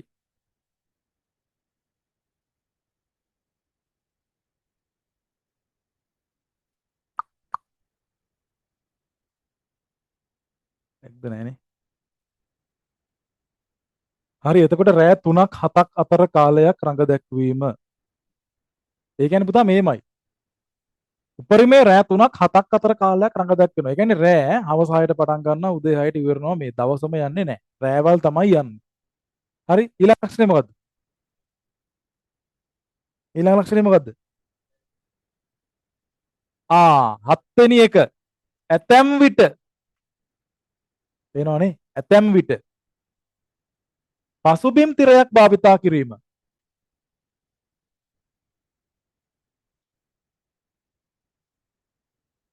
ඇතැම් විට පසුබිම් තිරයක් භාවිතා කිරීම. පසුබිම් තිරයක් භාවිතා කිරීම. පසුබිම් තිරයක්.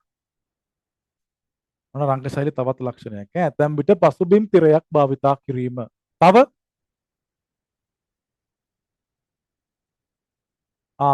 කරලිය නම් රංග භූමිය භාවිතා කිරීම.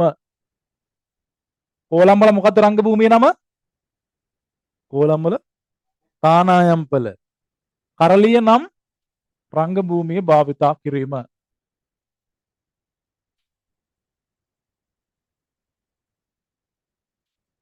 කරලිය නම් රංග භූමිය භාවිතා කිරීම. ඊළඟ එක එයි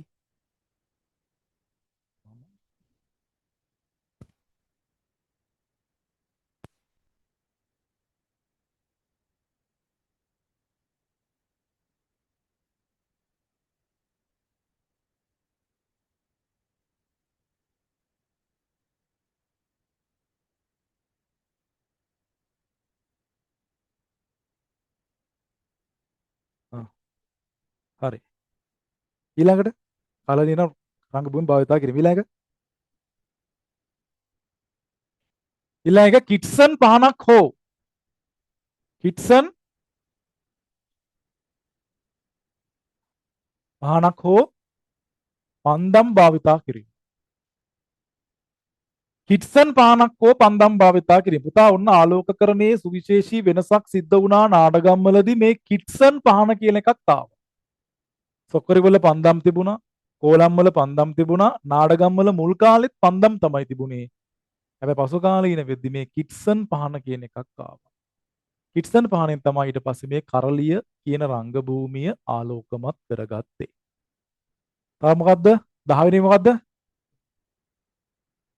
නාඩගම් වල ඔන්න වැදගත්ම දෙයක් MCQ වලට එනවා. දකුණු ඉන්දීය කර්ණාටක සංගීතය මොකක් කිරීමද? භාවිතා කිරීම. දකුණු ඉන්දීය කර්ණාටක සංගීතය භාවිතා කිරීම.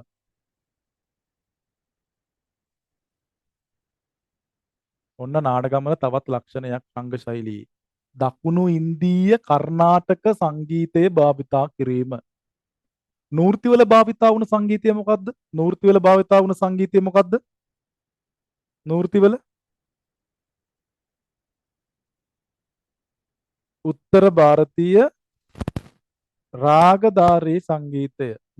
මේකට අපි කියනවා දක්ෂිණ ಭಾರತೀಯ කර්ණාටක සංගීතය. එහෙනම් නාඩගම් වල තිබුණේ දක්ෂිණ ಭಾರತೀಯ කර්ණාටක සංගීතය, නූර්තිවල තිබුණේ උත්තර ಭಾರತೀಯ රාගධාරී සංගීතය.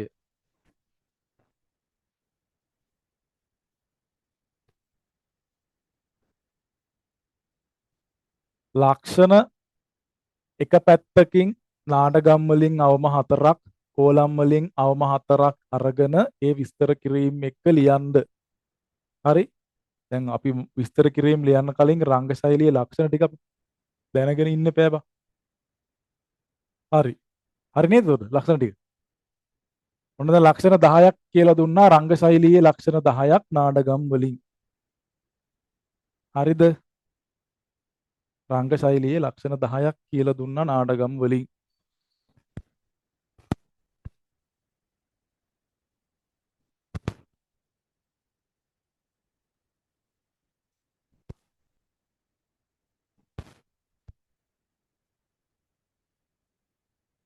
හරිනේ. දැන් මෙතන තව ඔය නාඩගම් රංග භූමියේ ඇඳලා නම් කරන්න කියන්න පුළුවන්. කෝලම් රංග භූමියේ ඇඳලා නම් කරන්න කියලා කියන්න පුළුවන්. මම ඔන්ලයින් එකේ ඇයිට පොඩ්ඩක් කටුවට ඒක ඇඳලා පෙන්නන්නම්. මේ තානායම්පල රංග භූමිය මෙහෙම තමයි අඳින්නේ. මේක මොකද්ද? මඩුව. මේක වෙස්සත්ත. මේ මොකද්ද? රංග භූමිය, මල් පැල, මේ පන්දම්. ඔන්න කෝලම් රංග භූමිය නැත්තම් තානායම්පල රංග භූමිය උඩින් ඒකේ නම ලියන්න ඕන. ඊළඟට මොකද්ද? නාඩගම් රංග භූමිය, කරලියනම් රංග භූමිය කියලා අපි කියනවා ඒකට. හරිද? කරලියනම් රංග භූමිය. ඒකෙත් වටේට මේ විදිහට පන්දම් තියෙනවා. මේ මොකද්ද? මඩුව. වෙන්න අපි කියවර පසුබිම් තිරයක් භාවිතා වීම කියන එක. මේ තියෙන්නේ පසුබිම් තිරය.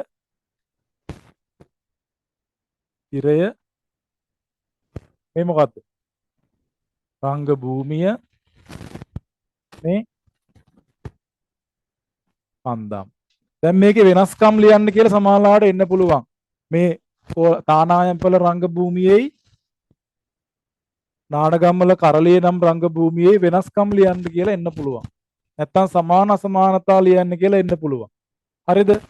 එතකොට මේ රංග භූමිය අර්ධ වෘත්තාකාරයි. කරලියනම් රංග භූමිය අර්ධ වෘත්තාකාරයි. ඒ වගේම වෙන්න පේනවා අපිට මේ පොළවට වඩා තරමක් උසින් පිහිටලා තියෙනවා. කරලියනම් රංග භූමිය පොළවට වඩා තරමක් උසින් පිහිටලා තියෙනවා. හැබැයි මේක පොළව සමාන්තරව මේක වෘත්තාකාර විදියට මෙහෙම තියෙනවා. මෙතනින් මේක මේ වෙස්සත්ත මේ විදියට තියෙනවා. වෙස්සත්තෙන් මෙහෙම වැහිලා තියෙන්නේ. මඩුව පේන්නේ නැහැ. මේ ඉන්න ප්‍රේක්ෂකයින්ට වෙස්සත්ත විතරයි පේන්නේ. මඩුව පේන්නේ නැහැ. මේ මඩුවෙන් ඇඳුම් ඇඳගත්තු වෙස්මුණු දාගත්තු නළුවා මේ වෙස්සත්ත පිටිපස්සට වෙලා හැංගිලා තමන්ගේ වාරේ එනකන් හැංගිලා ඉඳලා මේ පැත්තෙන් නැත්තම් මේ පැත්තෙන් රංග භූමියට අවතීර්ණ වෙනවා. එතකොට වෙන්න තිරයක්. මුලින්ම ශ්‍රී ලාංකීය නාට්‍ය කලාව තුළ තිරයක් භාවිතා කළා නම් ඒ නාඩගම්වල වෙන්න පසුබිම් තිරය විදියට පාවිච්චි කළා. ඒ කියන්නේ පුතා මේ නාඩගම්වල වෙන්න මෙහෙමකුත් තිබ්බා. මොකද්ද අපි ඒකට කියන්නේ? පොඩි වහල කෑල්ලක් ඉස්සරහට නිරායලා තිබෙන පොඩි පිලැස්සක් වගේ. පොඩි වහල කෑල්ලක් මෙහෙම ඉස්සරහට තිබුණා. හරිද? එතකොට මේ රංග භූමියයි මඩුවයි වෙන් කළේ මොකෙන්ද? මේ පසුබිම් තිරේ. මේ තිරය ඈත් කරගෙන තමයි මඩුව ඇතුළට ගියේ. හැබැයි මෙතන බලන්න මේ මඩුව තියෙන්නේ වෙස්සත්තෙන් ගොඩක් ඈත. හැබැයි මෙතන රංග භූමියට අල්ලලා තිරයකින් වෙන් කරලා මඩුව තියෙනවා. එතකොට තිරයකින් තමයි මඩුවයි රංග භූමියයි වෙන් වෙලා තියෙන්නේ. හරිද? රයිට්. ඔන්න ඔය විදිහේ වෙනස්කම් රංග භූමිය තුළ අන්තර්ගත වෙලා තියෙනවා. පසු කාලීනව මේ පන්දම් වෙනකොට කිට්සන් පහන කියන එක ආවා. කිට්සන් පහන වෙන්න මේ වගේ හැඩති පහනක්. ඔම මෙහෙම එල්ලන්න තියෙන්නේ. හරිනේ? රයිට්. අපි යන් ඊළඟ ප්‍රශ්නෙට.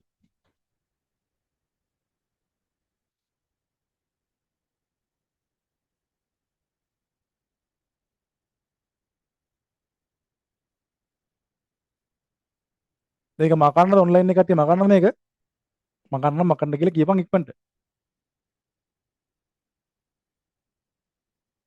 මකන්නද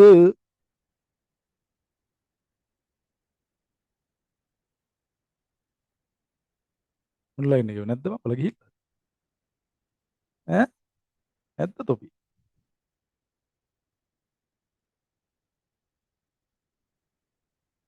තොපි ඕන මගුලක් කරගන්න.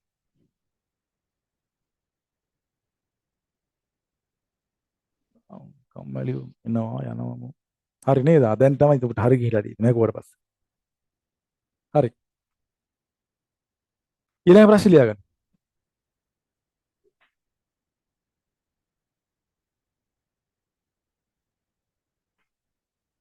අපි මේකේ තුන්වෙනි ප්‍රශ්නේ. තුන්වෙනි ප්‍රශ්නේ. නූර්ති නාට්‍යකරුවන් අතරින් කැපී පෙනෙන දෙදෙනෙක් නම් කරන්න. නූර්ති නාට්‍යකරුවන් අතරින් කැපී පෙනෙන දෙදෙනෙකු නම් කරන්න.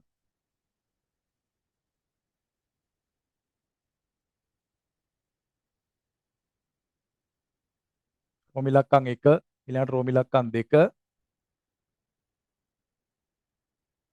නූර්ති රංගශෛලියේ ලක්ෂණ 4ක් නම් කරන්න.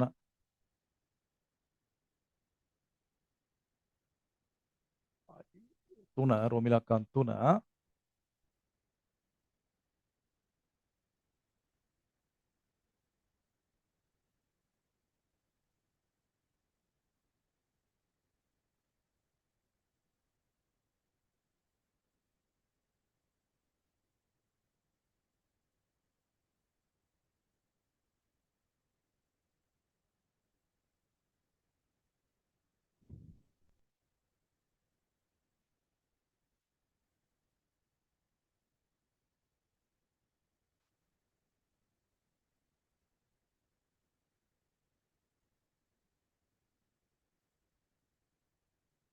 ඊළඟට ලියන්න නූර්ති නාට්‍ය කලාව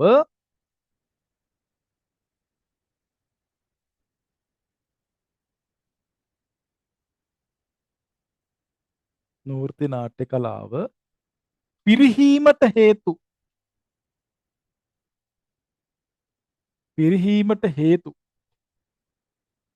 නම් කරන්න. නූර්ති නාට්‍ය කලාව පිරිහීමට හේතු නම් කරන්න.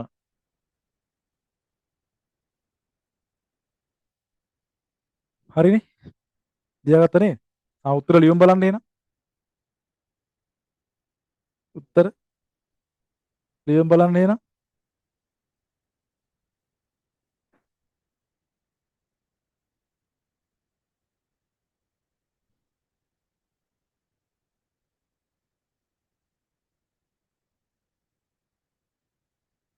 ඔව් පුතා නූර්ති නාට්‍යකරුවෝ ප්‍රධාන වශයෙන් 3 දෙනෙක් ගැන අපි කතා කරනවා.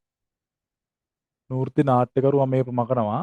නූර්ති නාට්‍යකරුවෝ 3 දෙනෙක් ගැන අපි කතා කරනවා. හරිද? ඒ 3 දෙනාගෙන් ඔය කොයි නම ලිව්වත් ඔයාලට ලකුණු හම්බ වෙනවා. පළවෙනි එක කවුද? පළවෙනි කෙනා. සීදොන් කරෝලිස් සීදොන් බස්තියන් ලියාගනි. සීදොන් බස්තියන් ජයවීර බණ්ඩාර. සීදොන් බස්තියන් ජයවීර බණ්ඩාර. සීදොන් බස්තියන් ජයවීර බණ්ඩාර. ඔන්න එක්කෙනෙක්. මම මෙයා ගැන විශේෂ ලක්ෂණයක් කියන්නම් ඈ. ඊළඟට ජෝන්ද සිල්වා. ඔය ජෝන් සිල්වා සමරු රංගහලේ මෙයාගේ නමින් තමයි තියෙන්නේ. ජෝන්ද සිල්වා. දෙවෙනි එක්කෙනා. තුන්වෙනි එක්කෙනා චාල්ස් ඩයස්. චාල්ස් ඩයස්. ඔය ටවර් රෝල් රංගහලයේම හැදුවේ සහ ටවර් රෝල් රංගහලයේ පෙන්නපු ප්‍රධානම පළවෙනිම නූර්තිය පණ්ඩුකාභය චාල්ස් ඩයස්ගේ නූර්තිය. දැන් මෙතන ප්‍රශ්නයක් අහලා තියෙන්නේ මොකද්ද ප්‍රශ්නේ අහලා තිබුණේ නූර්ති නාට්‍යකරුවන් අතරින් කැපී පෙනෙන දෙදෙනෙක් ලියන්න. සීදොන් බස්තියෙන් ජයවීර බණ්ඩාර කියලා තිබ්බත් හරි ජෝන්ද සිල්වා කියලා තිබ්බත් හරි චාල්ස් ඩයස් ඔය තුන් දෙනාගෙන් මොන නම් දෙකක් තිබ්බත් අදාළ ලකුණු සංඛ්‍යාව හම්බ වෙනවා. සීදොන් බස්තියෙන් ජයවීර බණ්ඩාර මහත්මයා වැදගත් වෙන්නේ ඇයි? මෙයා වැදගත් වෙන්න ප්‍රධානම හේතුව තමයි පළවෙනිම නූර්තිය නිර්මාණය කළේ මෙයා. සීදොන් බස්තියෙන් ජයවීර බණ්ඩාර මහත්මයා තමයි පළවෙනිම නූර්තිය නිර්මාණය කළේ. මොකද්ද පළවෙනිම නූර්තියේ නම? මොකද්ද? රොලීනා. පළවෙනිම නූර්තියේ නම මොකද්ද? රොලීනා. පළවෙනිම නූර්තියේ නම තමයි පුතා රොලීනා. මතක තියාගන්න එහෙනම් සීදොන් බස්තියෙන් ජයවීර බණ්ඩාර මහත්මයා තමයි පළවෙනිම නූර්තිය රචනා කරන ලද්දේ. පළවෙනිම නූර්තිය රචනා කරේ නම් සීදොන් බස්තියෙන් ජයවීර බණ්ඩාර මහත්මයා. මේ නාට්‍යකරුවෝ අතරින් ශ්‍රේෂ්ඨතම පුද්ගලයා ජෝන්ද සිල්වා කියලා අපි හඳුන්වනවා. ශ්‍රේෂ්ඨතම පුද්ගලයා ජෝන්ද සිල්වා කියලා හඳුන්වනවා. ඒකට හේතුව තමයි ජෝන්ද සිල්වා කියන පුද්ගලයා විවිධ විරුදාවලීන් වලින් හඳුන්වීම. විවිධ විරුදාවලීන්. ඒ කියන්නේ මොකද්ද? පුතේ මේ ජෝන්ද සිල්වාව හැඳින්නුවා සිංහලයේ ෂේක්ස්පියර්. තියාගන්න. මෙයාව හැඳින්නුවා ජෝන්ද සිල්වා කවුරු කියලාද? සිංහලයේ ෂේක්ස්පියර්. අපි දන්නා පුතා ලෝක ප්‍රකට මේ නාට්‍යකරු ෂේක්ස්පියර්. ෂේක්ස්පියර් අපි කතාවට කියනවා මේ ගෙවෙන තප්පරය තුලත් මේ ගෙවෙන විනාඩිය තුලත් ලෝකයේ කොතනක හෝ රටක කොතනක හෝ ෂේක්ස්පියර්ගේ නාට්‍යයක් මේ වන විටත් ප්‍රදර්ශනය වෙනවා කියලා. කියන්නේ මේ අපි දැන් මේ කතා කරන තප්පරෙත් ලෝකයේ කොහේ හරි තැනක ෂේක්ස්පියර්ගේ නාට්‍යයක් කවුරුන් හෝ රඟපානවා. එතනින් හිතාගනින් ෂේක්ස්පියර් කියන්නේ කවුද කියලා. එහෙනම් ඔන්න ඒ වගේ නමක් ජෝන්ද සිල්වාට විරුදාවලියක් තියෙනවා සිංහලයේ ෂේක්ස්පියර් කියලා. ඊළඟට චාල්ස් ඩයස් මහත්තයා වැදගත් වෙන ප්‍රධාන හේතුව තමයි ටවර් හෝල් රංගශාලාව ඉදි කරලා ඉවර වෙලා පළවෙනියෙන්ම ටවර් හෝල් රංගශාලාවේ පෙන්වුවේ චාල්ස් ඩයස්ගේ පණ්ඩුකාභය කියන නූර්තිය. චාල්ස් ඩයස්ගේ පණ්ඩුකාභය කියන නූර්තිය තමයි මුලින්ම ටවර් හෝල් රංගශාලාවේ ප්‍රථමයෙන්ම ප්‍රදර්ශනය කළේ. එතකොට ඔය චාල්ස් ඩයස්ගේ තාත්තා තමයි ටවර් හෝල් රංගශාලාව ඉදි කළා කියලා කියනවා. යම් තැන්වලදී චාල්ස් ඩයස්ගේ නෝනාගේ තාත්තා කියලාත් කියනවා. චාල්ස් ඩයස්ගේ තාත්තා කියලාත් කියනවා. මොකා හරි කමක් නැහැ. තාත්තානේ බං. තාත්තා හදපු රංගශාලාවේ පුතාගේ නාට්‍යයක් මුලින් පෙන්වන්න නැතුව අහපොල් අල්ලපදර එකක් පෙන්වන්නේ නැද්ද බං?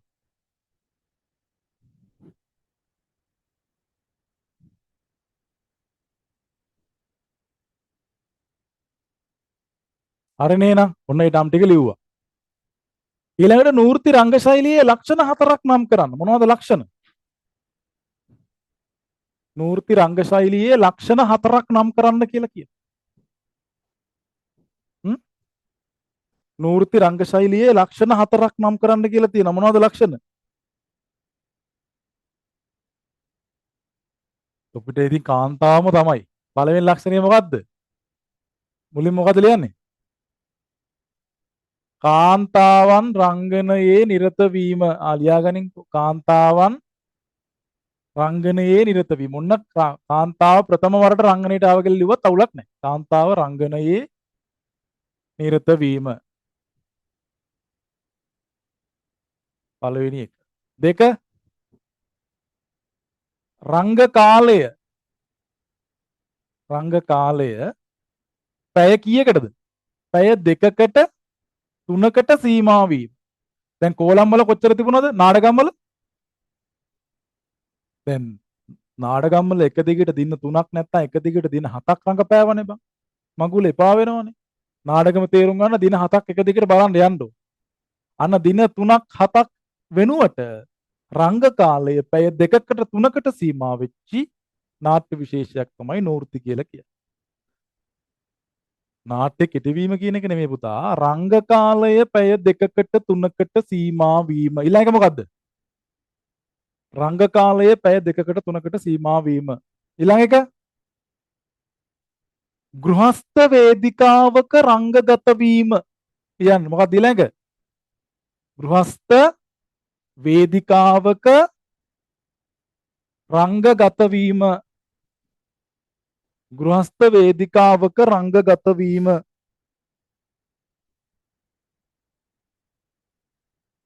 ගෘහස්ත වේදිකාවක රංගගත වීම. දැන් සොකරි පෙන්නුවෙත් එලිමහන්. කෝලම් පෙන්නුවෙත් එලිමහන්.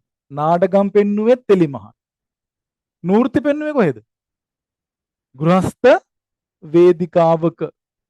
ගෘහස්ත වේදිකාවක රංග දැක්වීම. පුතා මේ ඔය ප්‍රොසීනියම් වේදිකාව අපි කලින් කතා කරා රංගභූමිය කියන පාට ප්‍රොසීනියම් වේදිකාවේ තමයි මේක පෙන්වන්නේ ගෘහස්ත වේදිකාව. ඒ ගෘහස්ත වේදිකාව ඇතුලේ කියන්නේ ගෘහස්ත රංගශාලාව ඇතුලේ තිබුණු වේදිකාව තමයි ප්‍රොසීනියම් වේදිකාව. ඒක වෙන්න මෙහෙමනේ. දැන් අපි රංගශාලාව වෙන්න මෙහෙමනේ ඇඳලා නම් කරන්නේ කොහොමද ඇඳලා නම් කරන්නේ?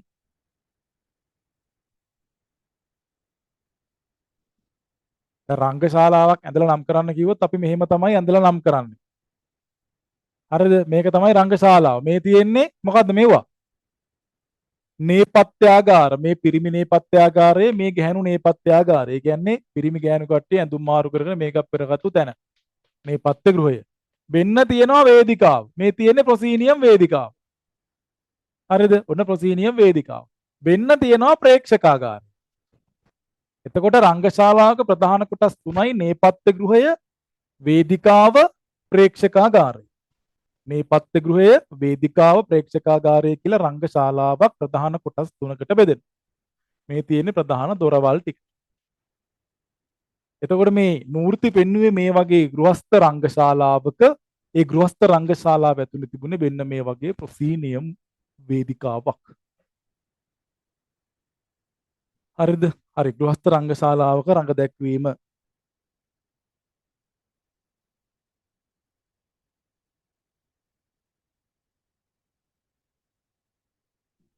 ඊළඟ 4 ජවනිකා වෙනස් කිරීම සඳහා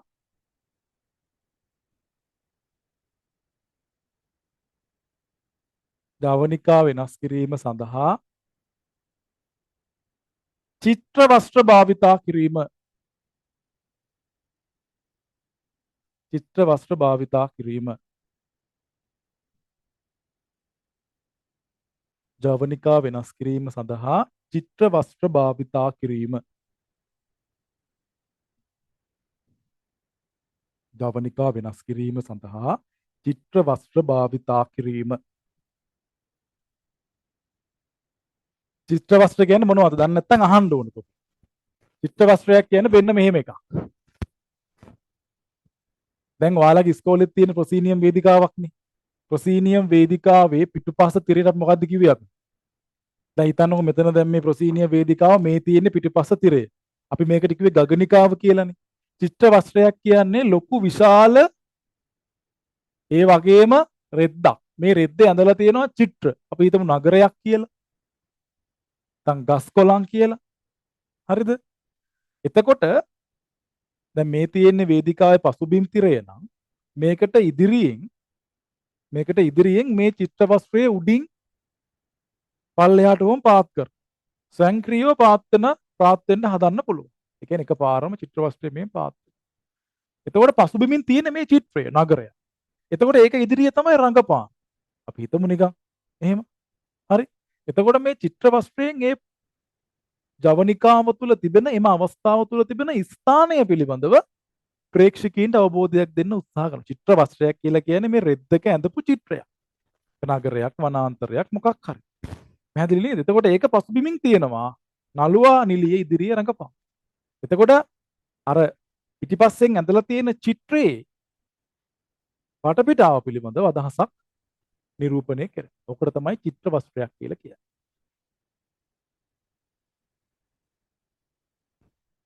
හරි?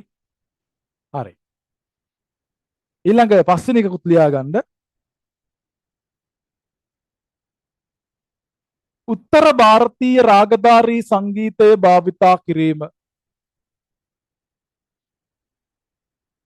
උත්තර ಭಾರತೀಯ රාගධාරී සංගීතය භාවිතා කිරීම.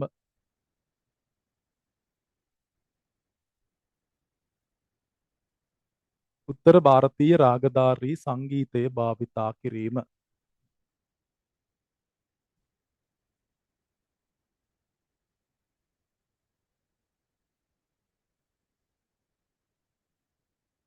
හරි මොකක්ද ඊළඟ ප්‍රශ්නේ පුතා? මොකක්ද ඊළඟ ප්‍රශ්නේ?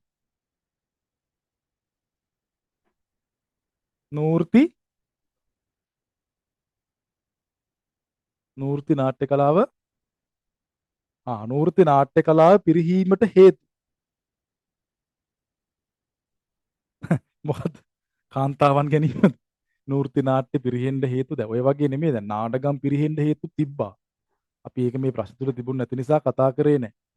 නාට්‍ය පෙළ ලියන විදිය පුතා වෙන දවසක මම වෙනම දවසක් දාන්න කියලා දෙනවා. දැන් කියලා දෙන්න ටයිම් එකක් නැහැ. හරි. එතකොට දැන් මේ නූර්ති නාට්‍ය පිරිහෙන්න හේතු උනේ මොන වගේ දේවල්ද? මොනවද හේතු උනේ? ඈ මොනවද හේතු උනේ? ඉඩමදි වෙන්න තොම් ඉඩමදි වෙන්න මොකද? ඉඩ හොඳට තිබුණා. සුපිරි වේදිකාවක් නෑ. කොසීනියම් වේදිකාවක් තුල තිබුණ රඟ දැක්වුවේ ඉඩමදි වෙන මකුලක් නෑ.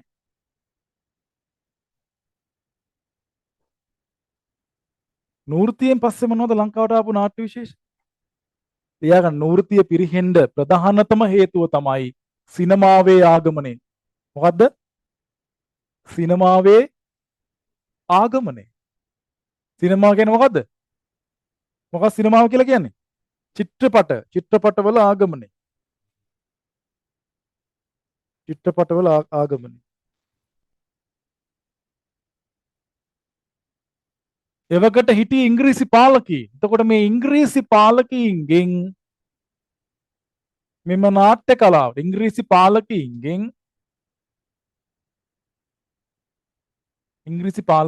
මෙම නාට්‍ය කලාවට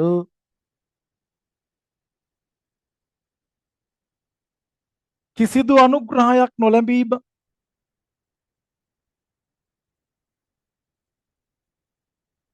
නොලැබීම කිසිදු අනුග්‍රහයක් නොලැබීම ඉංග්‍රීසි පාලකීන්ගෙන් මෙම නාට්‍ය කලාවට කිසිදු අනුග්‍රහයක් නොලැබීම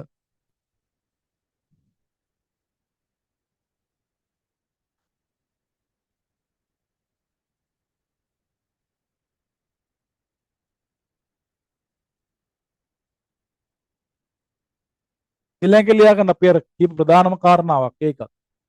අනුචිත ගීතනු යොදා ගැනීම.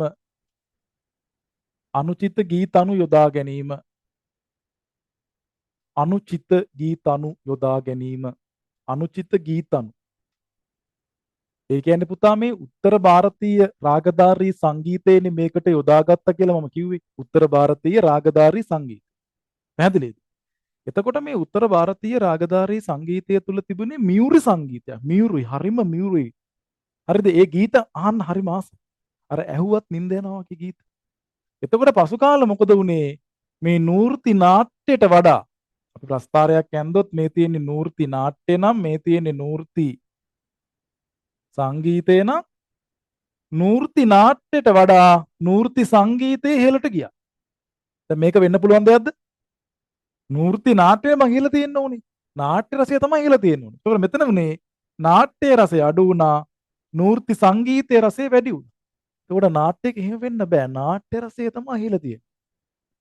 මෙන්න මේකත් හේතුවක් වුණා නූර්ති නාට්‍ය පිරිහෙන්න. මොකද නාට්‍ය රසයට වඩා ගීත රසය ඉස්මතු වෙන්න ගත්තා. පසු කාලීනව නූර්ති නාට්‍ය බලන්න නෙමෙයි ප්‍රේක්ෂකයෝ ආවේ.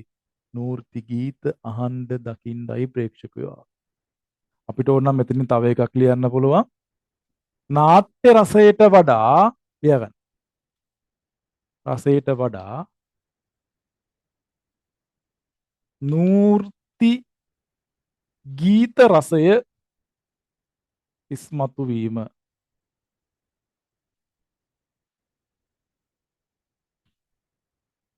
නූර්ති ගීත රසයේ ඉස්මතු වීම.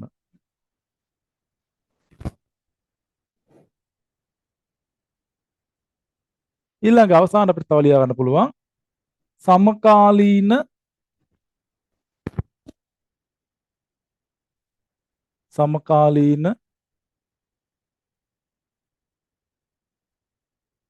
විචාරවත් රසික පිරිසක් නොසිටීම.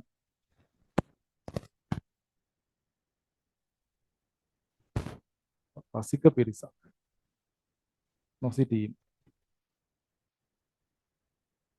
විචාරවත් රසික පිරිසක් නොසිටීම. හරිනේ? තේරුණානේ? ඔන්න ඔය කියන කරුණු කාරණා නිසා නූර්ති නාට්‍ය කලාව පිරිහීමකට ලක් වුණා. දැන් ඔය ඔන්ලයින් එකේ ඉන්නව පොඩක් දාපන් දැන් මේ මෙච්චරලා කියලා දීපු දේවල් තේරුණාත් අපිට කියලා ඉවරලා. අපි දැන් මේ වෙන රට බයිලා මුකුත් කතා කරේ නෑ අද කෙලින්ම ප්‍රශ්න කතා කරා උත්තරේ කතා කළා. වෙනදා වගේ අපි ආතල් දිදි පන්තිය කරේ නෑ. හරි? එහෙම කරන්න දැන් කාලයක් නෑනේ බන්ත අපිට. බාන් chat එකට දාන්න ඉක්මනට කියලා දීපුවා තේරුණාද? මෙතෙක් වෙලා කියලා දීපු සියලුම දේවල් තේරුණාද? දාපල්ල ගෑවොත් අපි නිදිද? ගොන් හරක් වගේ නෑ නේද? හොඳට තේරුණා. අනිත් ඒවා නැද්ද? එක පන්ති ඉවරද ගියා. අම්මේ යකෝ තොගෙන් තේරුණාද කියලා. ඒ පන්ති ඉවරද කියලා මකුලක් අහන්නේ. තේරුණාද කියලා ආවද? මුං හිතන්නේ අවසාන මේ තේරුණාද හින්දා මේ අහන්නේ මේ පන්ති ඉවර හින්දා. වලටත් එක තැන පොඩ්ඩක් ඉන්න අමාරුයි නේද? අමාරුයි නේද?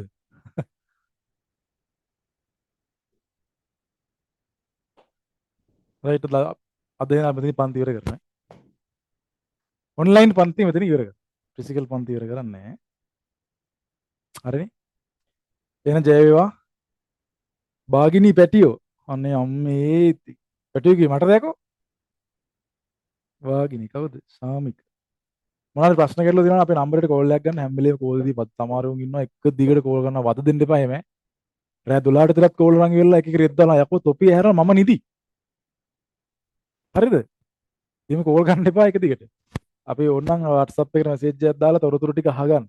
වැදගත්ම දෙයක් තිබුණොත් මගේ නම්බරේට කෝල් එකක් ගන්න. ෆිසිකල් එන්න බෑද කියලා අහනවා. බෑ ෆිසිකල් එන්න බෑ. ෆිසිකල් එන්න බෑ. උස්සන්නේ නැහැ තමයි ඉතින් යකෝ තොප්පේ කෝල් එනවා කියලා. හැමදාම ෆෝන් එක උස්සන්නේ. ෆිසිකල් එන්න. ඔබ කොහෙද ෆිසිකල් එන්න?